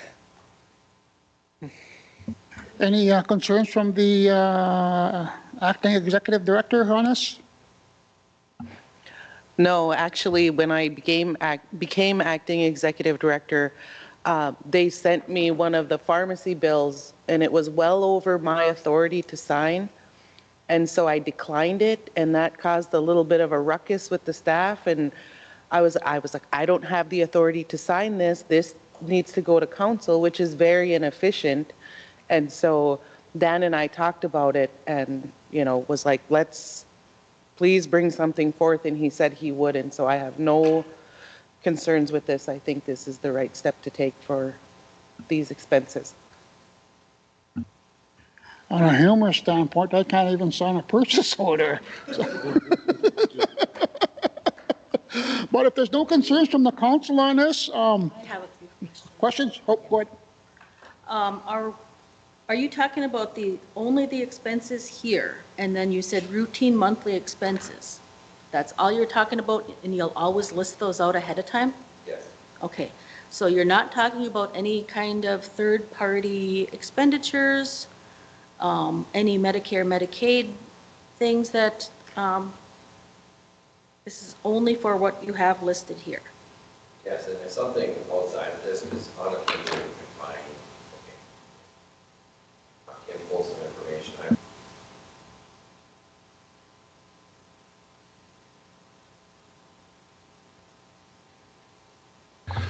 But at the same time, again, full transparency, want to make sure that you guys are well aware of it, and I'll keep you posted, and we'll keep a running tally of those that have been pre-approved or approved for us to go forward. When I say routine expenses, these are monthly routine expenses that we incur, and this is what I'm referring to, not anything separately, not looking for authority beyond what you've already provided in other resolutions, nothing like that. Okay. Process something as minute as this, which I always bring up all the time, the lags in, you know, the right course of action being done. I mean, you're our CFO, like you should be not that I'm trying to give you a bunch of power or nothing, but you know, I trust you personally, and I think, you know, this could have created a lag in somebody getting their medication. I'm not saying it did, but you know, stuff like this, you know, we got to really pinpoint and start focusing and running more efficiently. And I appreciate you, Dan, Mr. Rabideau. Well, thanks for that comment, and that's exactly the issue that was created, and Miranda panicked, and we panicked, and we said, we can't hold up the purchase of medications that are being distributed, and that's what the potential was. Now, as we evolve and improve our systems for the purposes of efficiencies, we're going to find things that we didn't anticipate. And my job, Kim's job, and Miranda's are to bring those forward. And that's what we're doing today, is as we find those things, bring them forward so you're well aware, can make an informed decision, and then we can collectively say, yeah, this is the right course of action, and that's what we're attempting to do. So thank you for that comment. Well, if there's no further questions, I call for a motion to approve Resolution 65-2025, approval of recurring Bois Forte HHS expenditures. Move. Moved by Perry, is there a second? Second. Second by Robert. All in favor, say aye. Opposed? Silent? Motion carried. Thank you, and it's still not 11 o'clock yet, so good job. Thank you, Dan.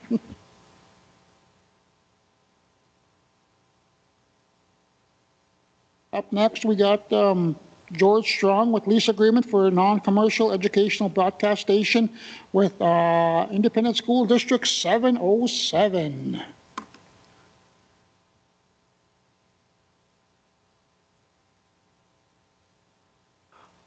Miigwech Misko Benes, Miigwech Kubisha Ma.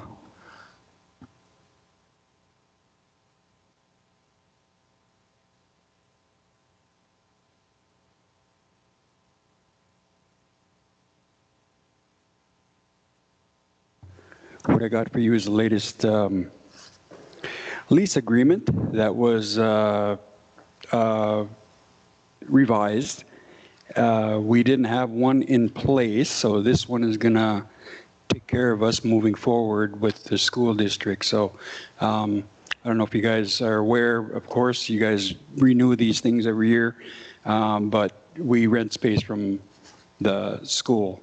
And this is the agreement that that accounts for the square footage that wasn't in the previous agreement. And I do believe there was a review that was done by Jeff Holth. And so Randy had that all taken care of, and we're good to go.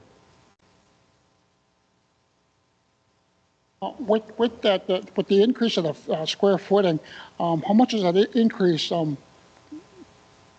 budget-wise? Is it a significant amount, or is it can the budget sustain it? Yeah, the budget is fine. Yeah, we were getting a good deal before, so. Okay.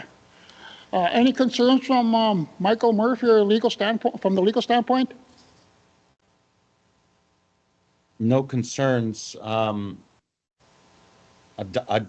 definitely comfortable standing behind Jeff's work. Okay. Well, any questions from council? No. I call for a motion to approve the lease agreement for non-commercial educational broadcast station with Independent School District 707. Move to approve. Moved by Tara. Is there a second? Second. Second by Robert. All in favor, say aye. Aye. Opposed? Silent? Motion carried. Right on. Thank you. Thank you.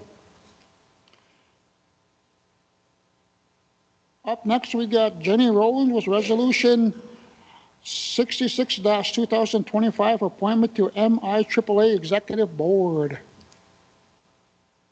You have the floor, ma'am. Good morning. So we receive grants for Title III and Title VI monies to feed elders on the reservation. This was administered by the Minnesota Chippewa tribe until this year, and Red Lake is now taking over the administration of those programs. Because it's a tribal agency, they are requiring an executive board and a resolution to be on the executive board for Minnesota Indian Agency Area on Aging.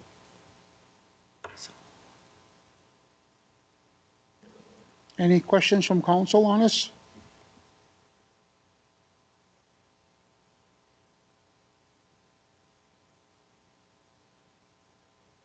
One really quick, did you say that the tribal attorney approved? Yes, he actually wrote it. Okay, it's just not on there. Okay. Okay. Well, if there's no further questions or concerns, I call for a motion to approve Resolution 66-2025, appointment to MIAAA Executive Board for Jenny Rowland. Move Move to approve. Moved by Tara, is there a second? Second. Second by Robert. All in favor, say aye. Aye. Opposed? Silent? Motion carried. Thank you. Miigwech. It is now almost 10 to 11.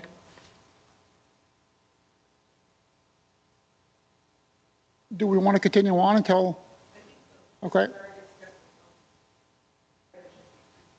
Okay, all right, up next is Kathy Holman with waiver of tribal ID fee for second ID card.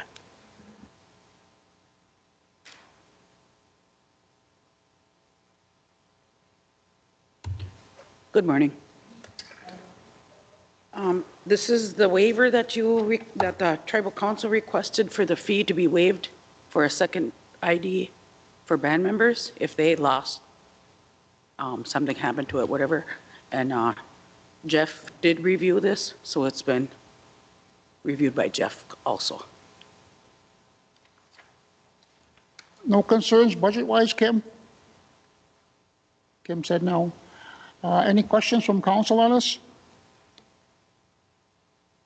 No questions or concerns? I just have the outreach and education to explain this to band members, you know, how is that happening?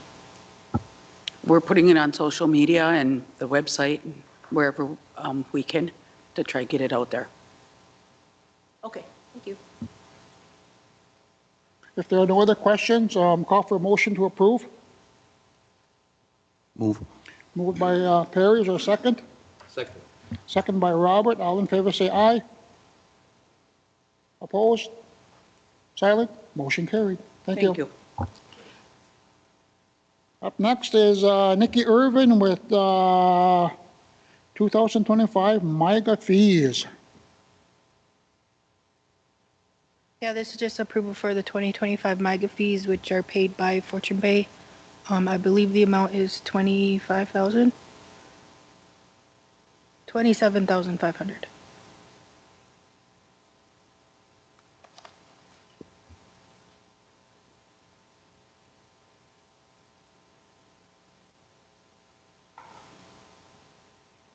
That's for Fortune Bay.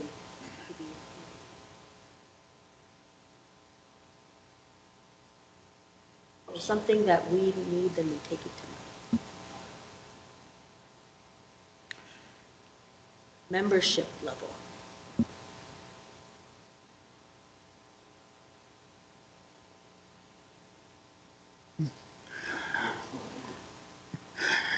If there are no questions or concerns, I ask for a motion to approve the 2025 MIGA fees.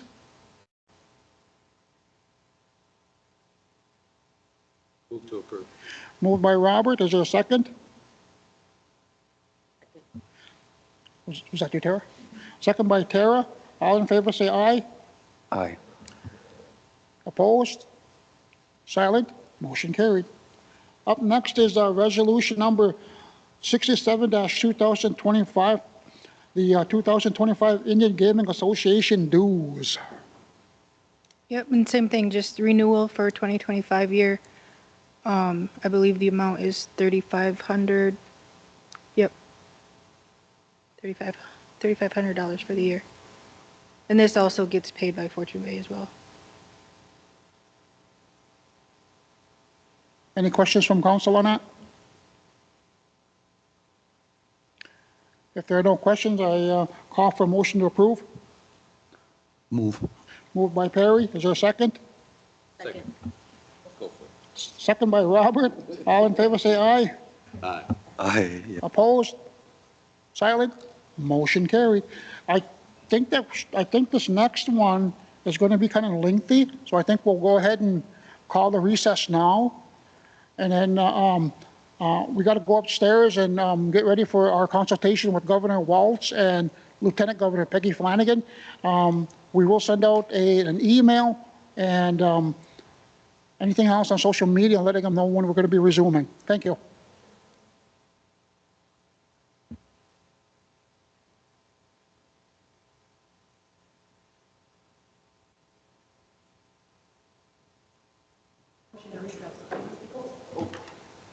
Motion to recess. Sorry, I was just talking with Robert. Motion by Tara to recess at 10:52. Is there a second? Second. Second by Perry. All in favor, say aye. Aye. Opposed? Silent? Motion carried. Thank you.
At 12:38. So we'll continue on with the agenda. Up next is Renika Love with a discussion on conducting focus groups on reservation with youth and young adults. Isn't that on?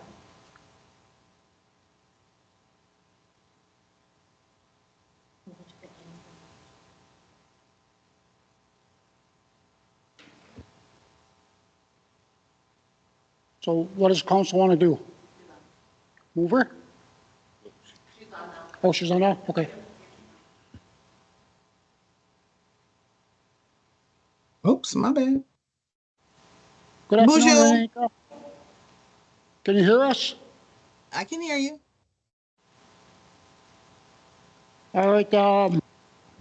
You are on with a discussion on conducting focus groups on reservation with youth and young adults. You have the floor, ma'am. All right.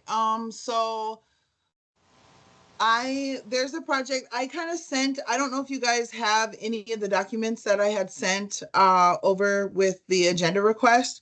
But there's like a project overview, and then I also could share a PowerPoint if you like, more kind of project background detail information on what the project that I'm working on. So the project I'm working on is a curricula geared towards the indigenous population within the state of Minnesota, right? And it pertains to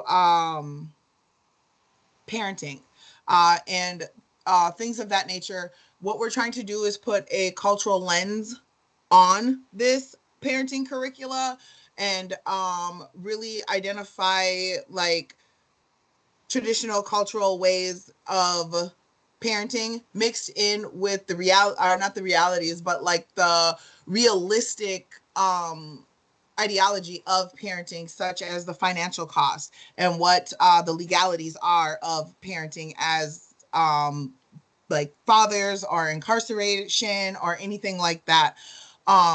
You guys know that I've done well, I did ICWA for us for kind of a while, and this is something that I'm like,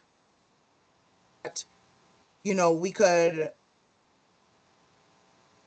I think this is something that like we would benefit giving to our youth, right? And what the focus groups are is we're just asking youth and young adults themed questions. But we're also asking to I'm also asking to host one in the metro area too, at the urban office with Jackie.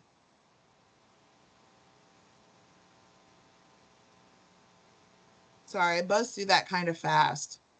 Questions? Concerns? I want to make a comment. Sorry, Renika. This is Perry Drift.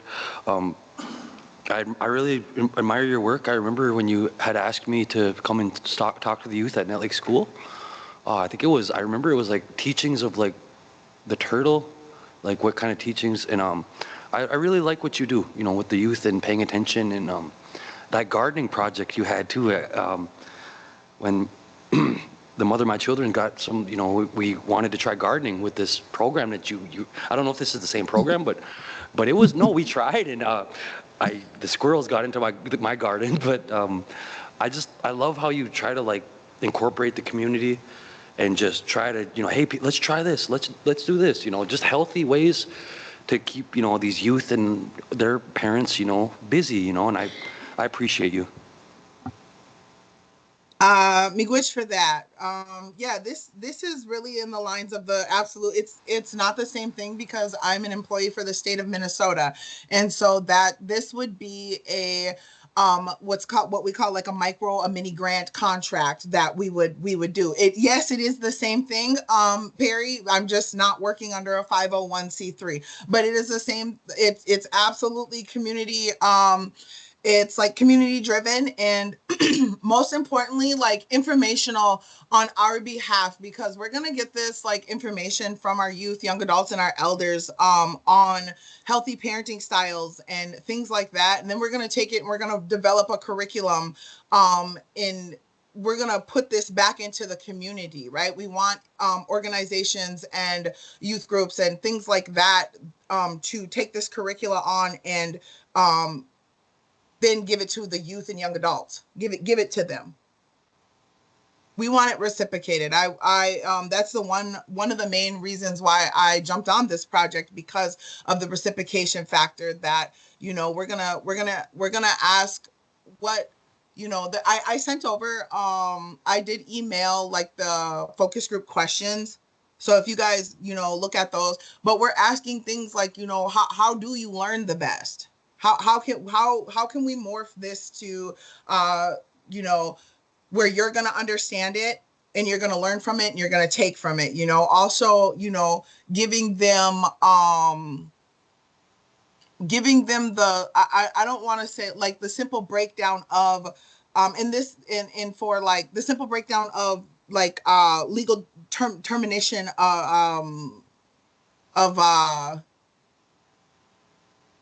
things pertaining to parenting rights, them as parents, things like that, and what in the actual cost of what it's actually costs to raise a child in the state of Minnesota. So this is the information that we're going to put in this curriculum on top of like our indigenous teachings, cultures, and traditions with that.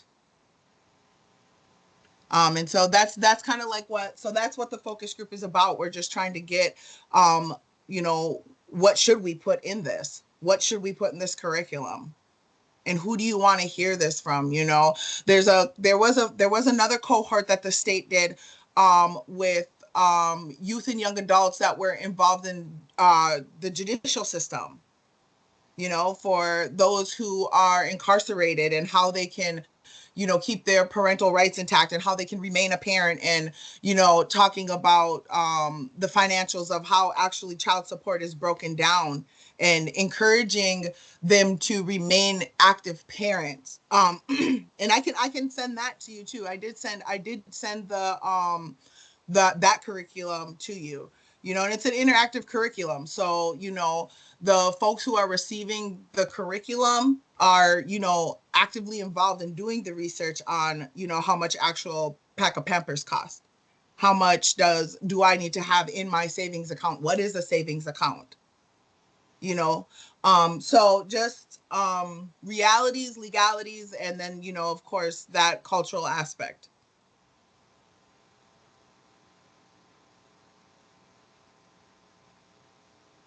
Wanda?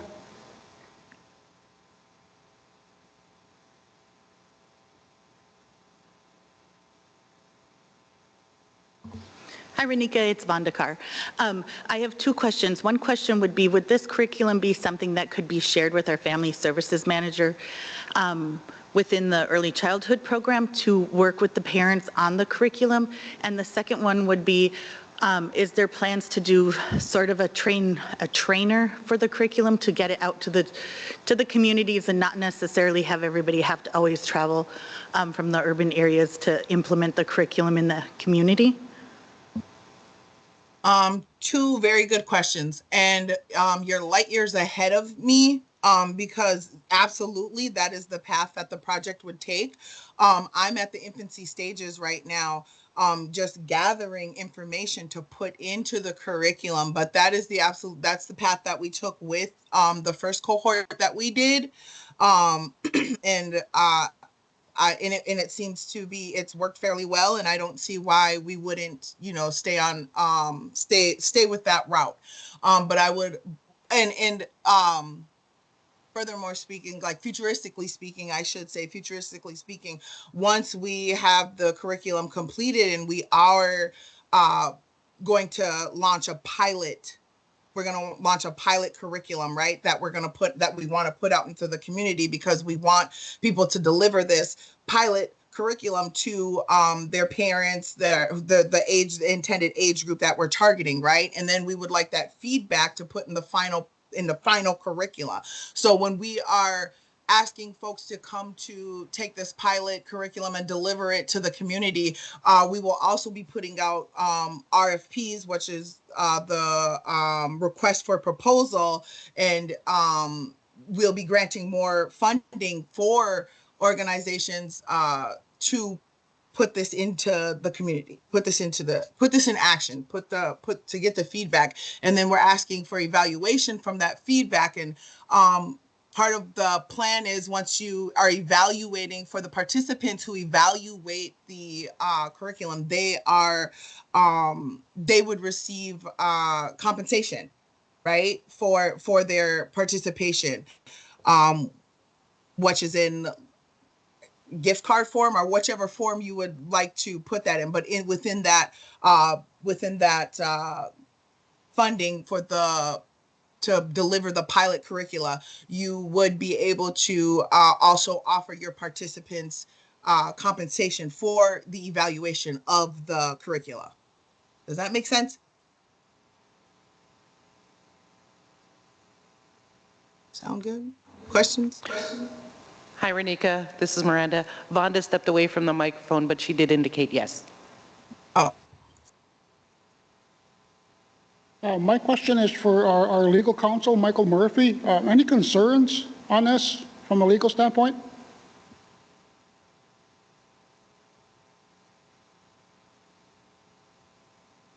This is Michael. I'm thinking.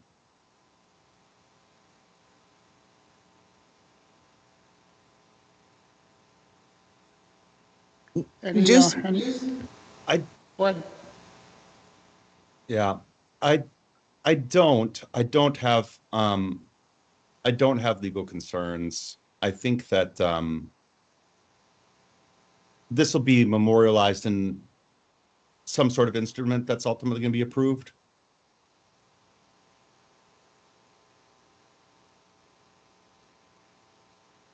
Is the band's participation require any kind of agreement? Yeah, that we would actually sign into the micro grant, the contract with the state. Right.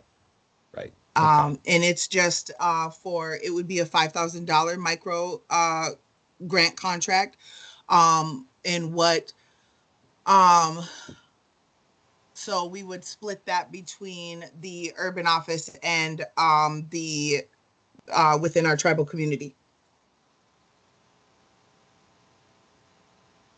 I have no concerns at this point. I think that when that agreement comes forward, if there's any concerns that are in the details, then legal will raise them then, but I doubt there would be, based on what I'm hearing. And just to be clear, we're not requiring, asking, or looking for any identifying information on anybody who like participates in the focus group. If you look at the focus group questions, I did send also the sample language of the contract that we would submit for signing. I did send that, but again, these questions are themed. Anybody who answers any of these questions, there's not going to be a way to tie them to any answers to identify them. Not even the fact that they are from Boys Fort we're not asking for nothing like that. So technically it wouldn't be considered like research or, in this just touching on that subject. I do have two questions for council. One question is in regards to the two research papers that Dr. Will shared with you guys. Would we be able to see those? And then my second question is, I think do we have, or how do we can we obtain, if we do not have our own IRB, so that when these types of like research questions come up, we have a review board that knows kind of what questions to ask and understands like our we must have like a data privacy policy, right? And stuff like that. Do we have that? Not the data privacy, but the data policy privacy, but however you say that, but like a IRB, so that when these types of questions come up, we have something like that to review for actual research, is what I'm saying, because as you guys know, I love research, right? Clearly, that's why I do this type of stuff. And so, but I also think it's important that we, absolutely obtain our data that, we're sharing, or the data that people are trying to collect, if you will, that we retain our rights to that and stuff like that. Do we have that?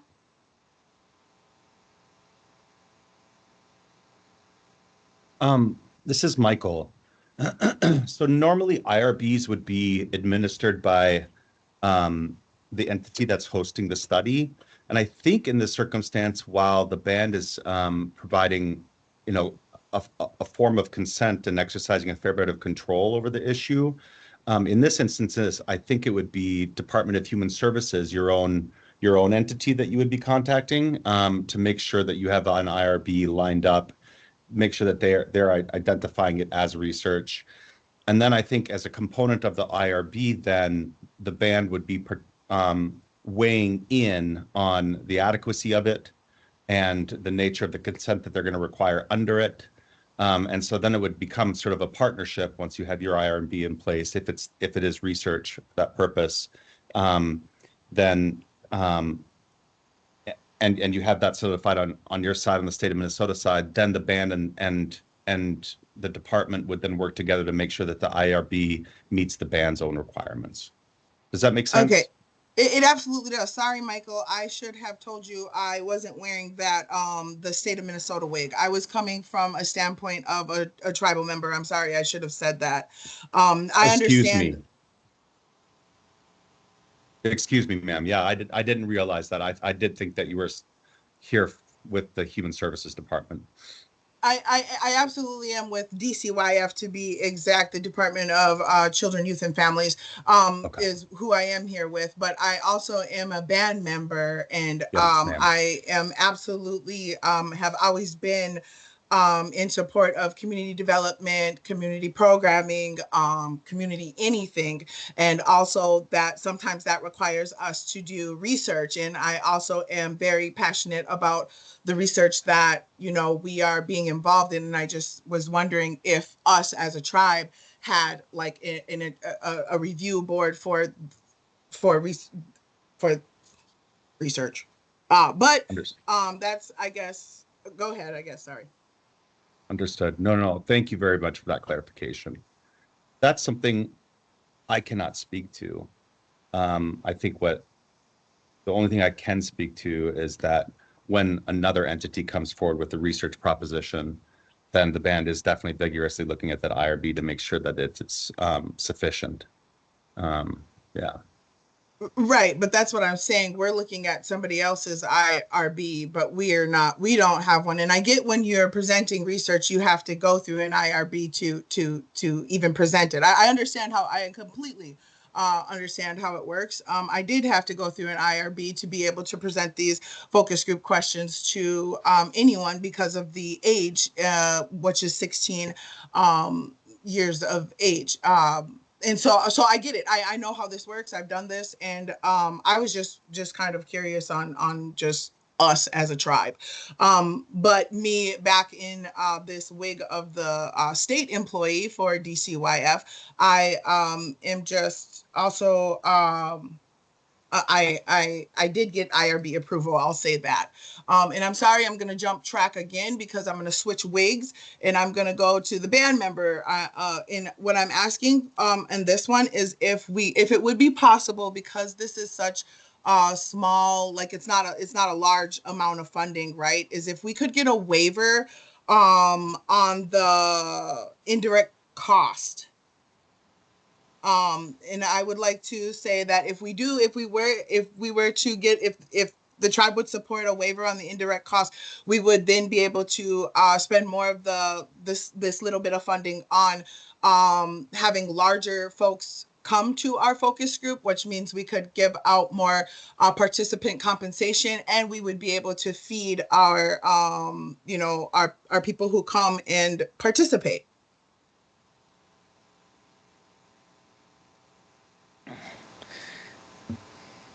We have Kim here, and she's going to address the indirect cost issue. I think, I don't know how much your grant is, so I'm kind of at a 5,000.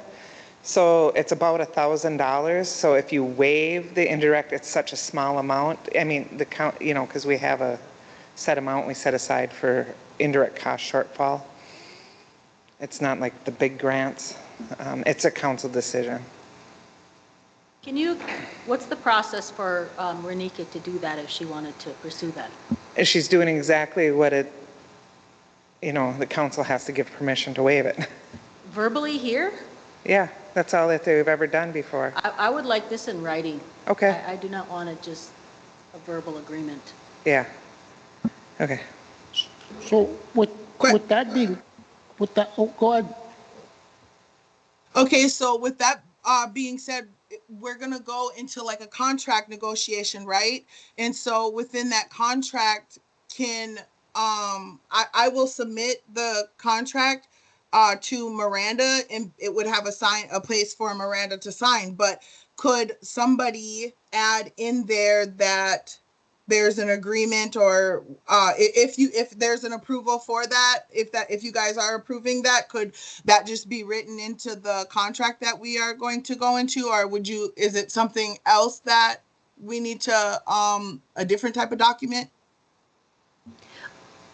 Yeah, you would need to justify why you would like that waived, and then we would approve it. I just want to be clear, Terry, you want me to submit something stating the amount of the grant, like I'm asking for the waiver. I'm sorry, there was a horrible echo, and so I was just trying to anyways, so you'd like me to submit a document requesting that the indirect costs be waived, and justifying for justifications under being able to use this use more funding for participant compensation and food costs? Yes. Because we're splitting, we're going to take a $5,000 grant. We're going to split it between both of our communities, our urban community and our tribal community. That leaves 25 for a piece. But if we're going to take that 1,000 off of there for indirect cost, that's going to lessen the amount of people who we're going to be able to compensate, and then and then internally lessen the food cost within the budget. But I am absolutely, if that's all you want me to write, I am more than willing to write that and send that to Miranda. or? Yes.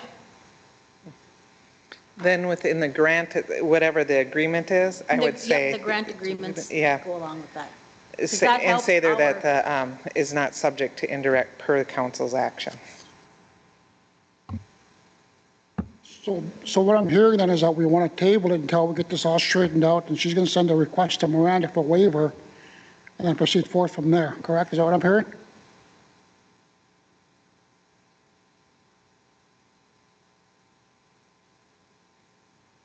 You can approve it also contingent on those things being done. So that she doesn't have to wait till the next council meeting to get it approved, represented. Why don't we do that? When you're talking about the urban office, are you talking about just the one urban office in Minneapolis? Or are you talking about Duluth also, or any other urban areas outside of Nett Lake and Vermilion? I appreciate you calling me out on that. I do need to clarify. I am talking about the urban office in Minneapolis with Jackie Wilson. I do apologize for not being specific about that. And for us to do focus groups within, I kind of have a running list of folks that I would like to work with to collaborate with to actually make these focus groups happen. And I was thinking somewhere to meet or to provide transportation for everyone to meet somewhere so we can get them. If you're coming from Vermilion, if you're coming from Indian Point, if you're coming from Back 65, wherever. But yeah, so I do apologize for that. But yes, the urban office in Minneapolis. And I guess when we get more into the thick of it, we could identify a space for up there.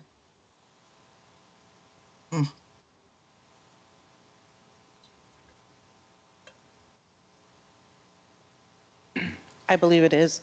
Renika, so the focus groups would be conducted in Minneapolis, and then there would be another focus group up here near the reservation, hopefully in a central area, so the band members near the reservations would be able to participate, correct? Yeah, good call. Because I would like to add that within the justifications, I believe that we, potentially out of this funding, we could use some of that money to provide transportation for us to get participants to wherever the meet is. And so that would be another reason to request justification on the waiver. So thank you. Yeah, that either we could host in anywhere we like, and we could potentially use that funding for travel to provide transportation to those who'd like to participate. But that's going to make it that much harder if we have to pay the it's only $5,000. It's not, it's not a lot. The contract isn't extensively large or long or complicated or anything of that nature. And yeah, so. My question is that, does this need to be approved right away, or can this wait until the next meeting? Preferably, I would like it approved right away, just so that we can start, because we're all right. If okay, hang on, pause. The next meeting I'm on, so my project has a project timeline, right? And so I have to get stuff done. I have to get things done in order to share the information collected with the folks who are going to develop the curriculum, right? And so far I don't have enough to share, and they're just starting their onboarding. And so I would like to have more information collected so that when we are finished with this onboarding, I am presenting them something legible, if that makes sense. So how would council like to proceed with this one? I would like to proceed with the documentation submitted first. I mean, we don't have to, I mean, personally, we're doing a lot of things different now, and I'm starting to see that, you know, with what Tara's comment about, you know, this is a first, so we are turning over a new leaf of transparency, and I'm not saying this isn't transparent, but doing things differently on a molecular level as a government, I'm all for it. And I do respect her timeline, though, at the same time. Tara, Robert? I think we could, you know, get that documentation, the justification together, and be able to request this as a poll vote, so it could be done as quick as possible. And then it's before the next meeting and already approved. I think that would be our best way to go at it, in my opinion. Tara? Yeah, I just like, this is a lot of information. I just, you know, I went through it all. It's a lot. It sounds absolutely awesome. I love those questions. I love the data that you're going to be getting and receiving, and then in making these 16 to 25-year-olds think, you know, even before they have children. So I like that. But I just wanted to make sure that when you're planning this and you're bringing flyers to us, and then we're trying to help advertise for you, that it's really defined about who your audience is. Is it the Minneapolis urban office and surrounding Boys Fort band members there, 16 to 25? You know, just be really definitive, so then we can help you with that. And then the micro grant for 5,000, is that only for the Minneapolis area?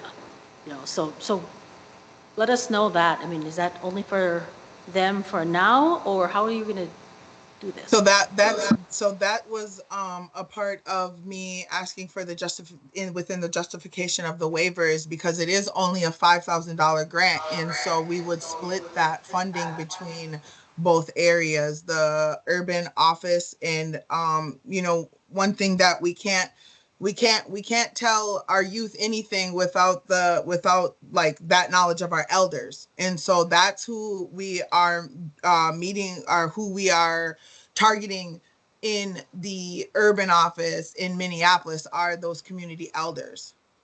And so for here, but then when we are within our tribal community, we're targeting those 16 to 25-year-olds. So you know, so that's in it, you know, potentially, you know, we could target elder population from within our tribal community too. But again, this is a 5,000. I'm trying to do I'm trying to do this much with this much. You know, and that's why I'm asking for the waiver. And this is me as a tribal member asking for the waiver, not the state employee. Genuinely, because I think that if we can,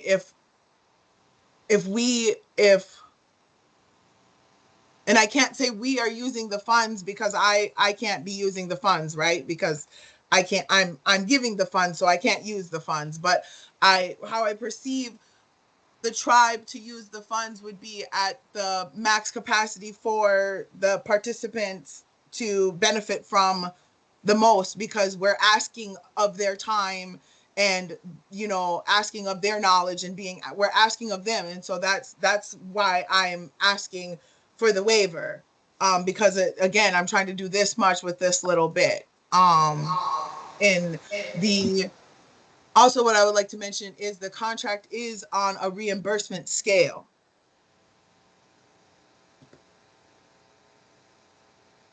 Explain that, please. I don't have a problem with the waiver. I'm saying, cool. I want to know exactly what the program is, so when somebody calls me tomorrow about this, I can explain to them fully what's going on, and if they're even eligible to participate. So that's what I'm asking. Okay, can I screen share? Yes. second.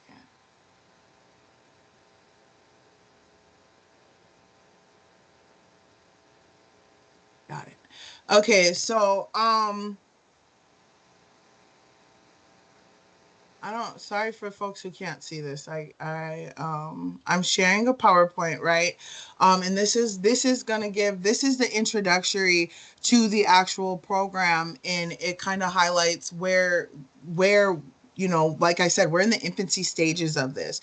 So what Minnesota, the state got funding from the Federal Office of Child Support, right? And for to support economic stability of families and to be a resource to the community, and help prepare for parenthood.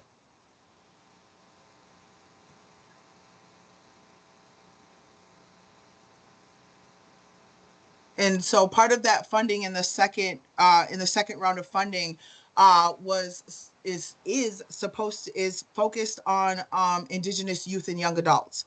And these are just Indigenous, and that's it. That's the age and being Indigenous are the only like you could say requirements, are the only targeted population that we're looking for. It doesn't matter what tribe you're from. It doesn't matter whether you live in Duluth, Bemidji, on reservation, off reservation. None of that matters. We're because again, we're not asking for any identifying information from anybody. And so, like I said, this curriculum that we are developing with the cultural lens put on it is a curriculum that's going to build off of the previous curriculum that the Child Support Division did for justice involved youth. And then this just explains what the project, what we're trying to do, which is increase the knowledge and understanding of the financial, legal, emotional, and cultural responsibilities of parenting, and helping our youth kind of map out where parenting fits into their lives. Or if it fits into their lives, I should say. Maybe not everybody wants to have kids, but I think definitely okay, I had a kid at a young age. I'm not gonna lie. Had somebody told me really what it really pertained to being a parent, I think maybe I might have thought a little different.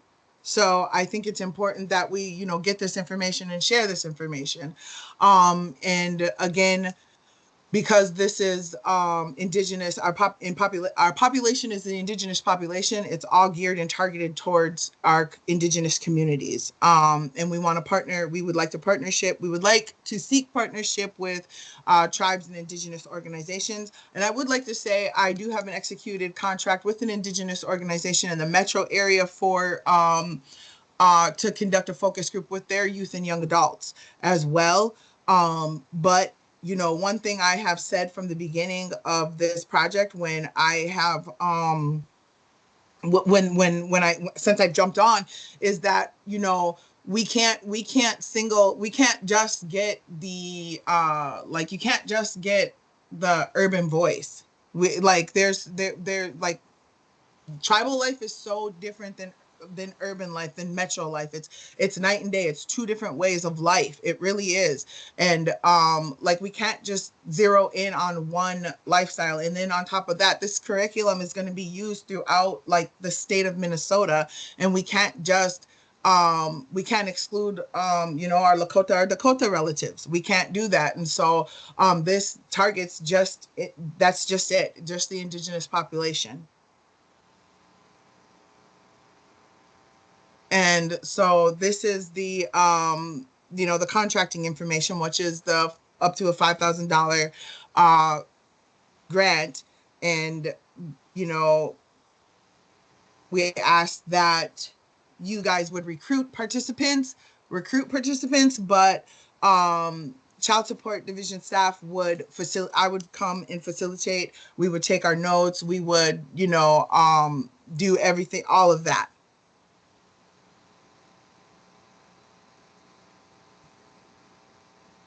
And then we do have a partnership with the University of Minnesota, who is developing the the evaluation plan is what is going to be evaluated, because with this sort of federal funding, you know, you can't give the participant compensation for taking the course or anything like that, but you can give them compensation for the evaluation. So this is what we're working on with the University of Minnesota, is an evaluation plan for the curricula. And this is, yeah, the curriculum implementation. We are working on actually developing the curriculum. And so that's why it is important that I get the information to put into the curriculum, so people like Vonda can get the curriculum and put that out into the community, and our young parents, in all of our parents, because it doesn't really, like, I know it says our youth and young adults, but within cohort 1, I'm going to stop sharing. In the first cohort that was you know, directed towards the justice involved youth and young adults, we've seen people way out of that age range benefiting from that.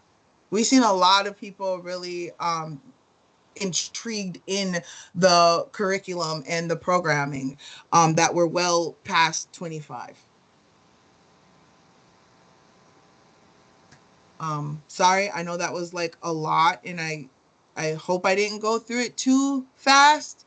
But that's definitely what it's about, the project background. And questions?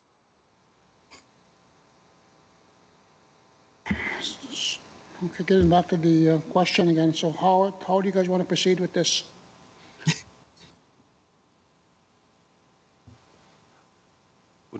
Would Friday, we get the documentation, we go over it, we read it, and can we make a decision then? This Friday? Would that work for you guys? I'll ask for a motion to basically table this until she gets the documentation and asking for a waiver. Does that satisfy the council?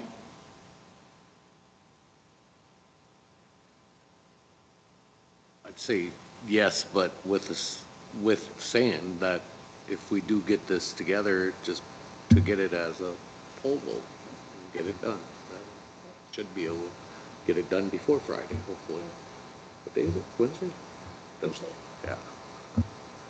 So I'll ask for a motion to table this, and then when she gets us the documentation and a waiver, then the council will put it in a poll for a poll vote, and then proceed from there. I apologize, but while we're doing this, could we Thomas Vollum's retiring. I know I should have put this on the agenda, I apologize. But while we're meeting on this, can we please meet on Thomas Vollum? He needs a letter. He's retiring from the Ojibwe language program. She just made me think of it now, the curriculum for American Indian students. And he just needs a letter from us too, because he has a replacement, but that's all. Oh my God, I'm so mad at myself. Mr. Vollum's probably going to be really upset with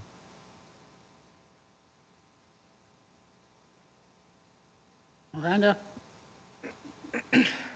I'm sorry, I thought we had discussed the letter of support in a weekly meeting.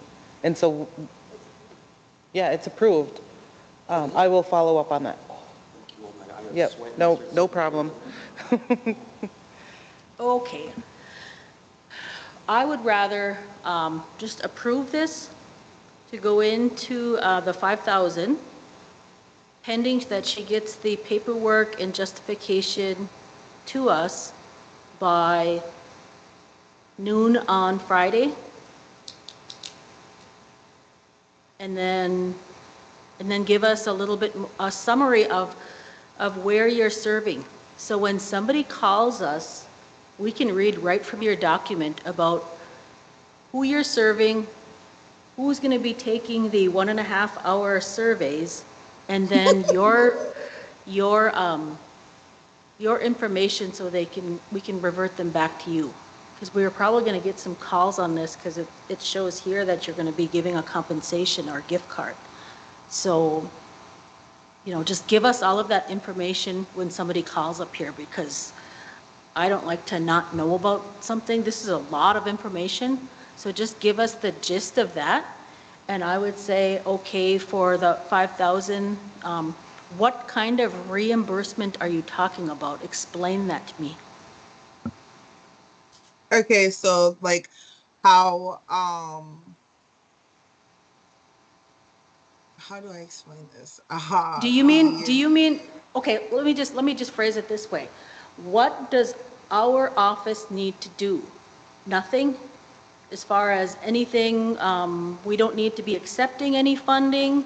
We're already waiving the indirect cost rate. We don't have any paperwork coming here to our accounting office. We don't have to cut any checks. We don't have to, is that what? You're just looking for a. I think we do. I think there would have to be a check cut or a check request made. I think that's how it goes, right? I think that Jackie would send the check request for the amount that she's going to use for the urban office location in Minneapolis. And then, so basically once like, we do the focus group, you send me an invoice, I paid the invoice.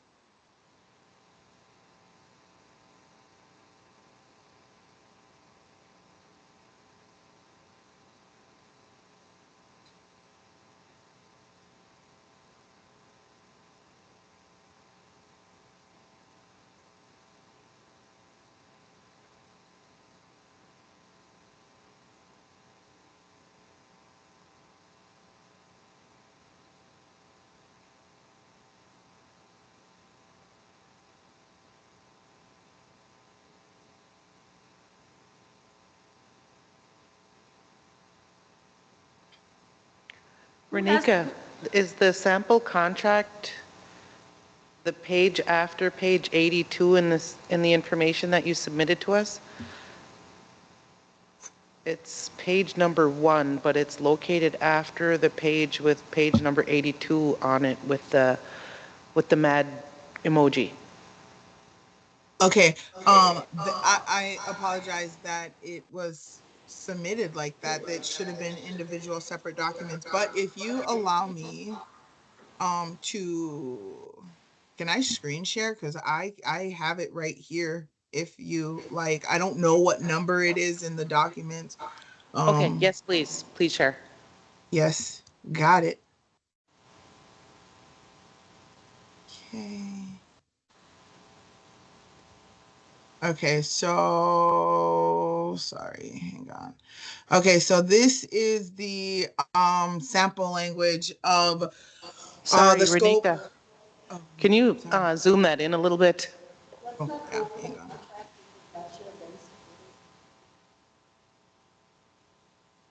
Tell me when.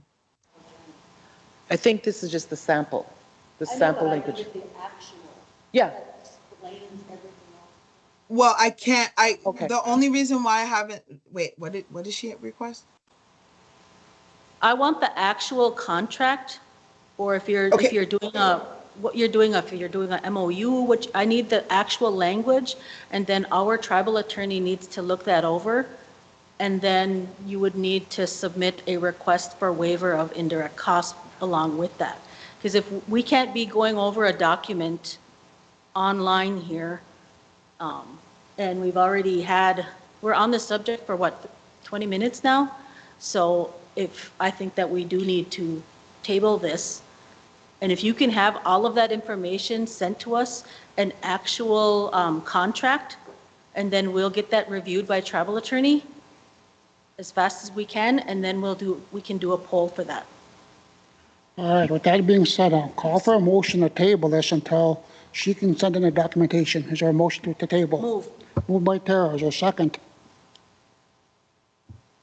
Seconded, I have one thing to add. I don't have the contract or anything in my email records, but I'm new on council, so she probably didn't add me to the email thing, but yeah, that's all I want to add. I can't decide anyway right now. Second by Perry. All in favor say aye. Opposed? Silent. Motion carried. Next up, Miranda. Go ahead. All right. Hey, Renika Squid here. How are you? Hey, I just wanted to, hey, did you get off? No, I'm here. Oh, hey. Hey, I just want to let you know, there's a program down there, DIW, may have heard of them, Division of Indian Works. If you hit up Aaron Johnson, they have a program where they give out money, like $2,000. It's pretty much like a curriculum that you want to do. So if you want to hit them up, I know that's a program where they give out money for Indian people. And they're right down in your area. And like I said, it's for $2,000. But his name is Aaron Johnson. Yep. I do work with DIW Squidge. I'm just trying to get this money into our community, into our folks, into our tribal members. That's initially, again, me taking off that wig for the state employee and me being that band member and thinking of, like, you know, the what we could do, what we could implement from our standpoint in this curricula. But I also, but I do work with him, and I think Squidge, we should also, I would love more than nothing more than to collaborate with you. If I can get this going and get this approved, I'd love to collaborate with you, because I know, you know, because it's what we do.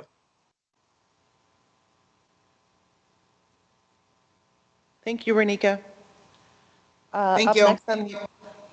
Up next on the agenda, Shane, are the items that you added. All right. Was the council given copies of the ethics request that I asked for? Copy of the ethics? Got it? All right. I don't know. First.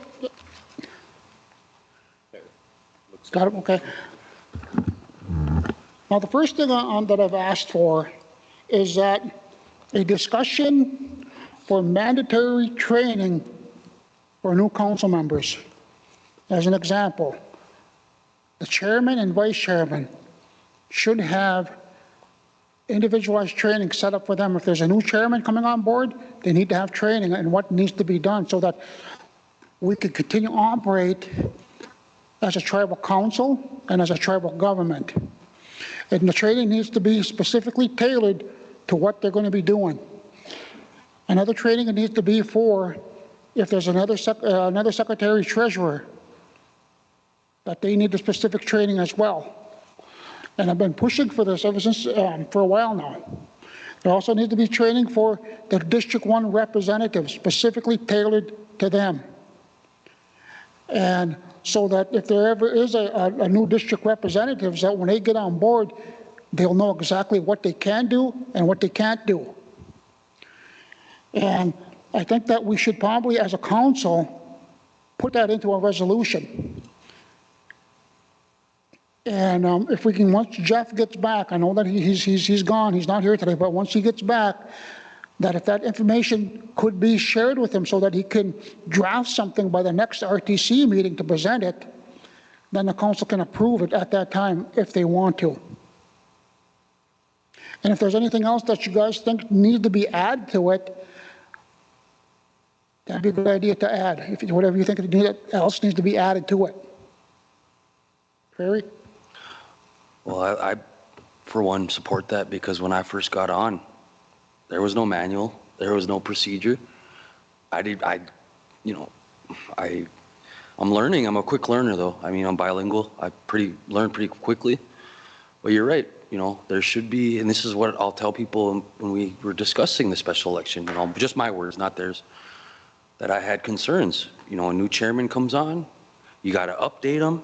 I'm still getting updated. I'm only on month 8, and there's things that I still have to look into and research. But new training, you know, hey, I just got thrown right into the frying pan right when I got on.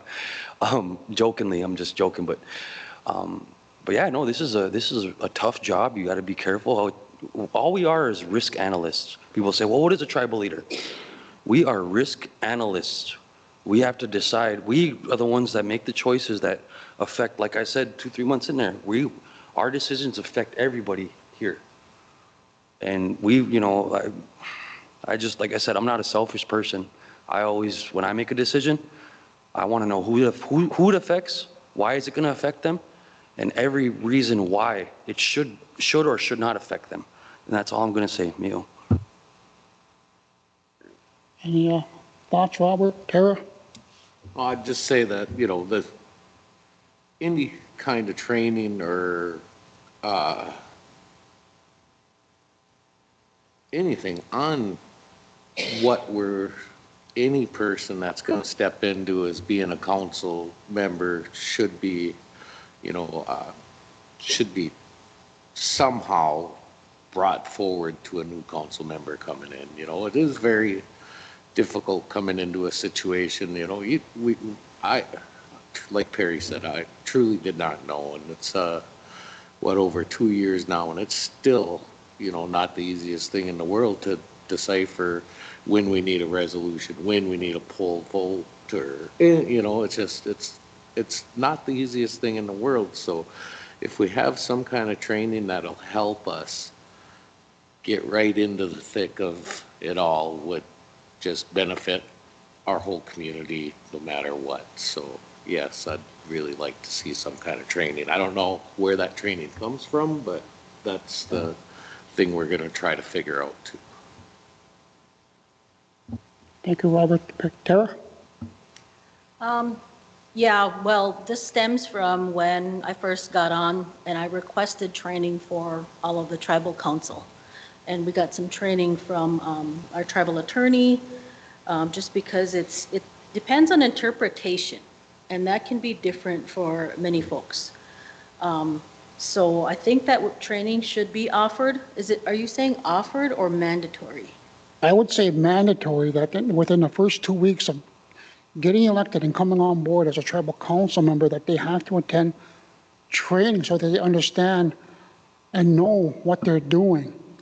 So that they're not basically, because when I got on council, I did the same thing. I didn't know what I was, like, no training. And they said, here you go, you're a District 1 representative, here you go. Now you're trying to sit there and you're trying to map it out. And there's nothing really specific showing you what you can and can't do. You know, anywhere from the treaties, resolutions, how they work, especially, you know, the two top positions. You got the Secretary Treasurer and the Chairman position. There's a lot of stuff that we as a regular band member don't see what they have to do. All the documentations that they have to sign and keep signing it quarterly, monthly, yearly, and to ensure that this tribal government continues on as normal as possible. You know, it looks easy. It's not easy. Believe me, it's not easy. But to give any new council members that come on board at least a good idea on what they're supposed to be doing and knowing what they're supposed to be doing. Okay. Well, I don't know about mandatory, but I would support any kind of trainings that that you're recommending. Just because we always say we can't force any one of us what to do. You know, I can't tell Perry what to do. I can't tell you what to do, you know. So that's why I'm just saying, you know, I don't know about mandatory, but, you know, let's try to get as much training as we can. If it comes to a vote, you know, let's convince me of mandatory. Another thing is not only all of that information that you said, but they should be briefed on MCT, TEC, everything that goes with that. I would hope that anybody who's running would read those over and over and over. Anything to do with the tribal government, I would hope that somebody would study those materials so they know them like the back of their hand. I would hope that anybody running has the experience first with leadership, with being on committees, Robert's Rules of Order, you know, all of this information, any tribal government entity, and also, you know, casino, enterprise, and all that. I would hope they have some sort of training and experience in those areas before they run, or when they decide to run, to study up on that. That's what I would hope. So then you're not just taking a total newbie and trying to train them the first year, the second year, the third year, that type of thing. I just think it's important to know that Even if you aren't running, everybody should, have some grasp of that. That's what I think. When I ran, that's what I did, is I studied and studied and read through everything that I could possibly read. But I also like training for, what is it? What does HR have, that new supervisor training and all that kind of stuff? Because that goes through how this place works and how all the functions, all the channels, chain of command, everything, the whole organizational chart, how each office deals with each other. So there's a lot to learn, but I just think offering the training is good. Mandatory training, I'm just not really comfortable with that. You'll have to convince me of that, because I think that's something that council member needs to be able to grasp before they even set foot in these seats. Miigwech. So if we could have, like I said, get that information to Jeff and see if he can draft up a couple of resolution, and if the council wants to go with mandatory or training offered, and then we'll vote on it at the next tribal council meeting. Moving on from that, now I'm moving on to the ethics process. We all have it in front of us. It's Boys Fort Band of Chippewa Ordinance 46-2021 Reservation Tribal Council Code of Ethics.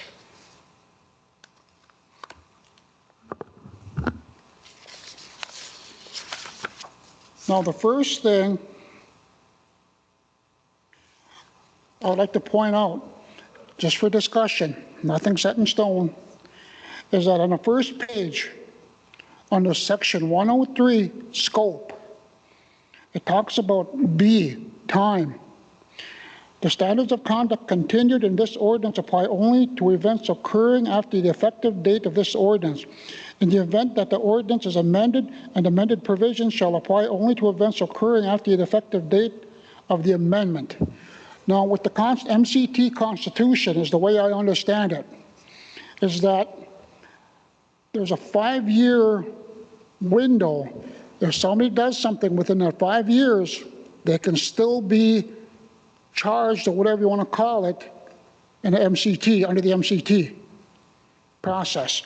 And where I'm going with this is that I'd like to have the Boys Fort Band of Chippewa Reservation Tribal Council Code of Ethics similar to what the MCT says. So basically, so they don't clash, that they're basically in conjunction with each other. Now, if we to continue on to page 4.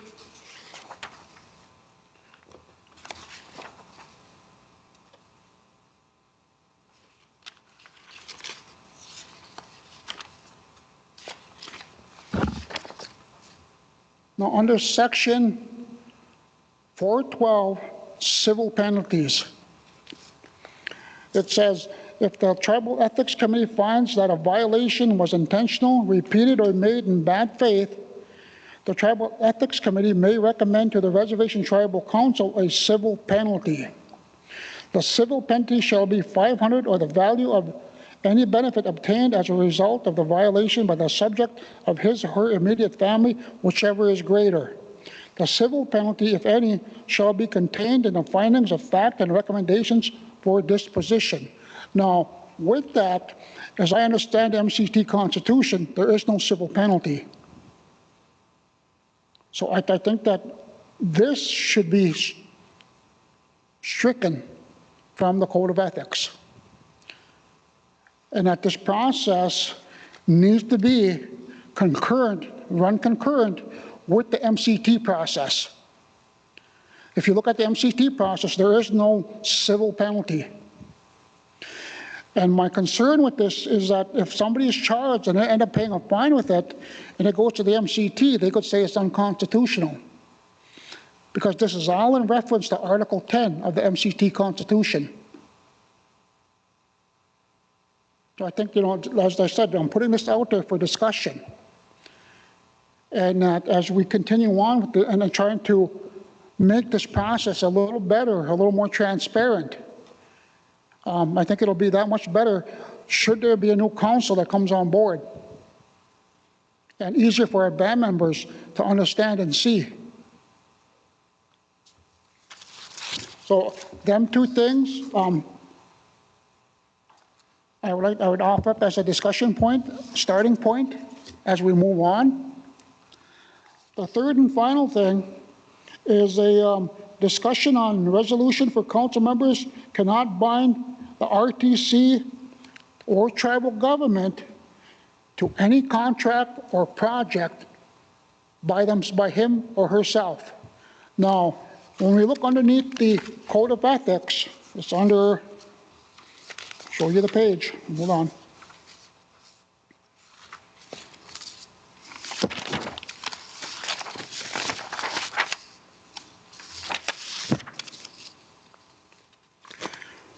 Under page 5, letter I,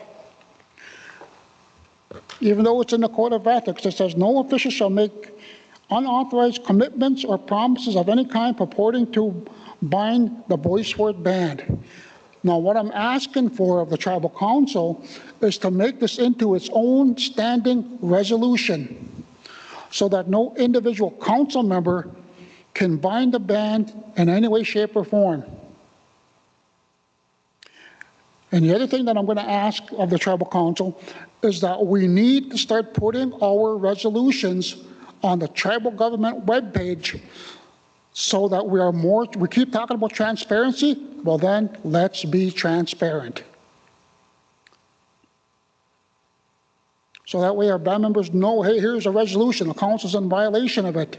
They can pull it off the internet and show it to us, or show it to the Tribal Council. But that's my proposal to you guys as a Tribal Council. And with that resolution, I hope that could be drafted up by the next council meeting, which I think it should be in Vermilion, the next council meeting.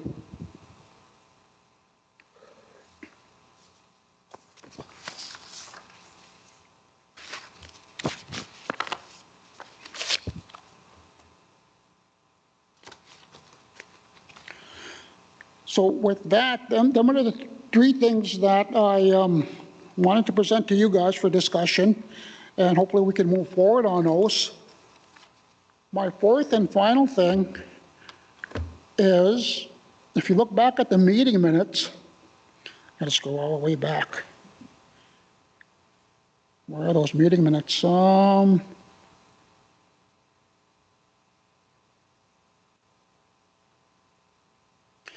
Under meeting minutes from January 2nd, 2025, I'll read it. Shane submits documents to Tara to submit to MCT TEC for consideration. So what I'm asking for is for the council to rescind that motion. There's no sense in pursuing it any further.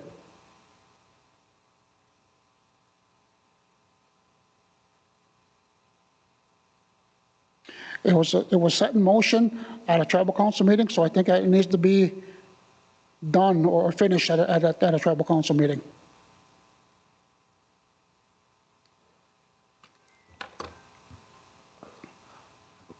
Question, so since they were submitted to Tara, then would it have to be me or Robert that have to motion? Well, what I can ask for is to rescind that motion, the documents that are submitted to Tara, to rescind that motion to that effect. There was no motion on that issue back on January 2nd. Because I submitted the documents to Tara at the RTC meeting. And it was done through official action, so it needs to be, in my opinion, it needs to be done, taken care of officially. If we need to table it until we get legal justification or legal ruling on it,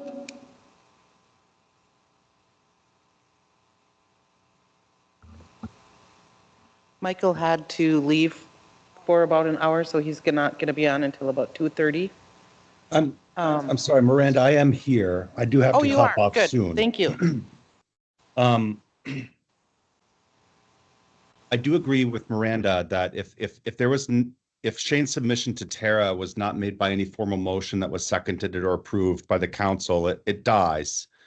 But what I would say is there's nothing preventing you, and that wouldn't hurt anything if you if the council wished to formally and for the sake to eliminate any confusion, affirm the vice chair's desire to withdraw his submission to the secretary treasurer.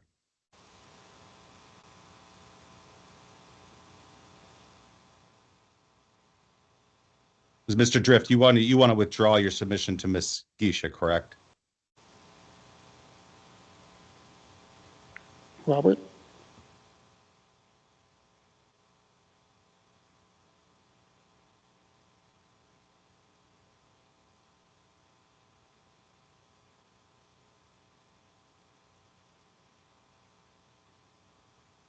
Oops, sorry. Yes, that's exactly right there, Michael. You'd like to withdraw it? You could formally withdraw it on the record right now, sir. See, Shane, I would have to agree with Michael that you would just rescind it because truthfully, I didn't see it. I don't know what's in it. And I had nothing to do with it. So we would have to just let you, since you put it out there, you can pull it back is what I'm kind of thinking, nothing, I don't think there's any reason for me to motion anything right now, but I would feel that, yeah, if you wanted to take action, I think you could and should, whatnot. So with that, I call for a motion to rescind.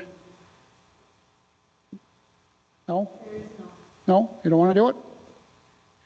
No, number one, I don't think you as the vice chair acting as the chair can make a motion like that.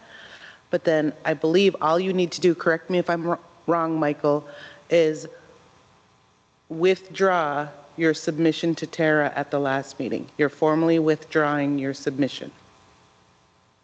That's correct. So I need to basically take my chairman hat off and put my District 1 hat on and make that request. Actually, I should probably do that.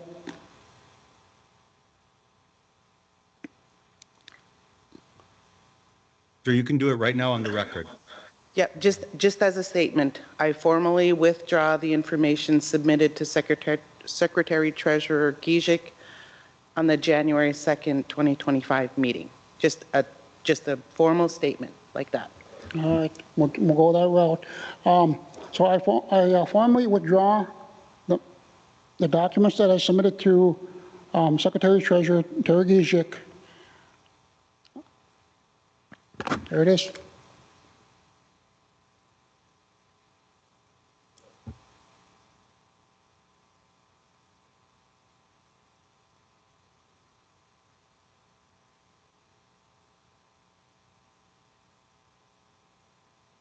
So now as we move on, we got William Billibrin.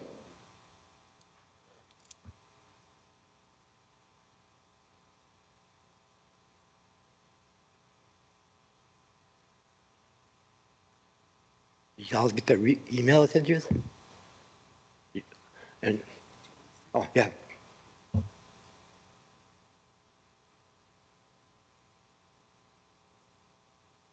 Everything I emailed is the truth. I sent that tribal council 3 years ago, back in 2022. No one responded to me. And everything in that email is true. What happened, it happened. Boys for Housing changed the locks. Me and my brother Milo are on the title. Chief Burdick knows. He's seen it. He's seen us on the title.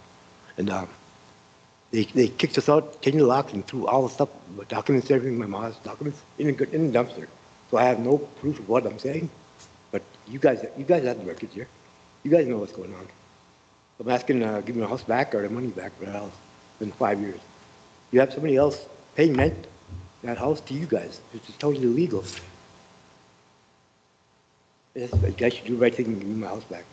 I lived there all my life. My mom worked for the Rtc for 38 years. After she passed away, you guys kicked. Man, it's so upsetting for her. I've been homeless for 5 years now, 100%. You guys know me. I grew up with you. So let me understand if I understand this correctly. You're asking us to either give you the house back or give you the money back that you paid. Yep, you got somebody else staying in my house. I'm on the title of that house that I picture here. Me and my brother Milo.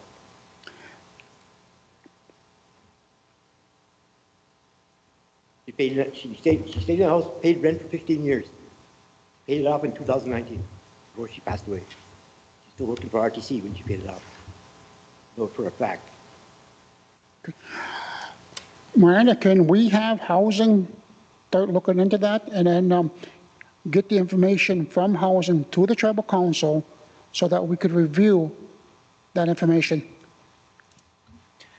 Yes, we can.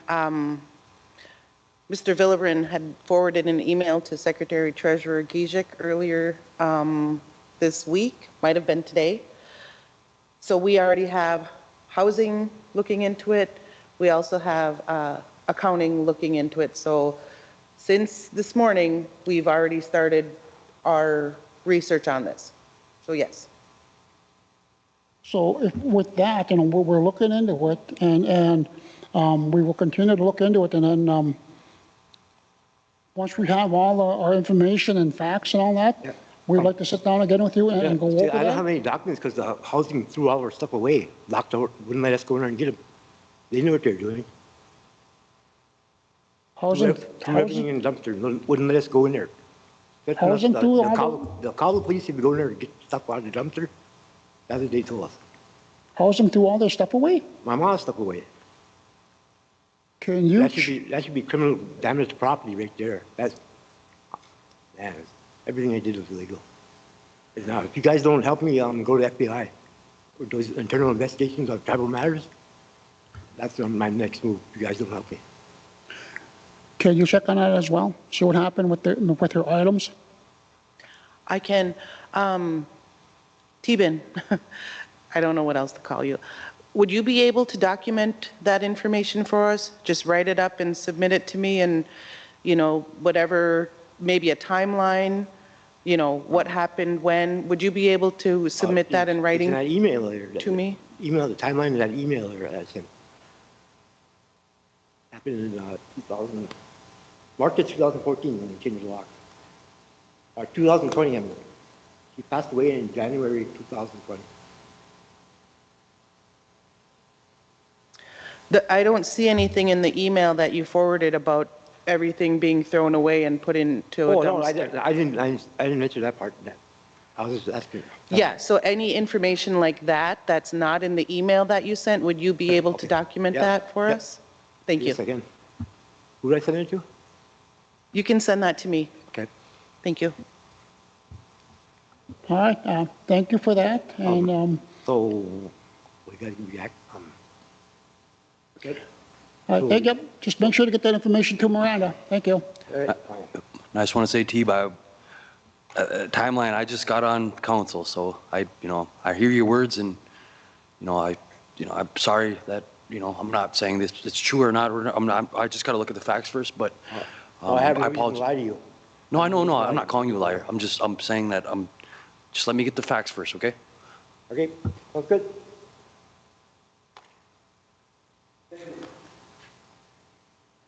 Any other things on the agenda under you? Nothing else? Before we adjourn, I'd just like to pass along some information to you.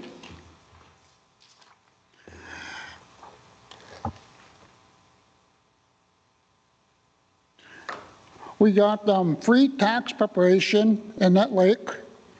AARP will be in Nut Lake on Monday, February 10th, 2025.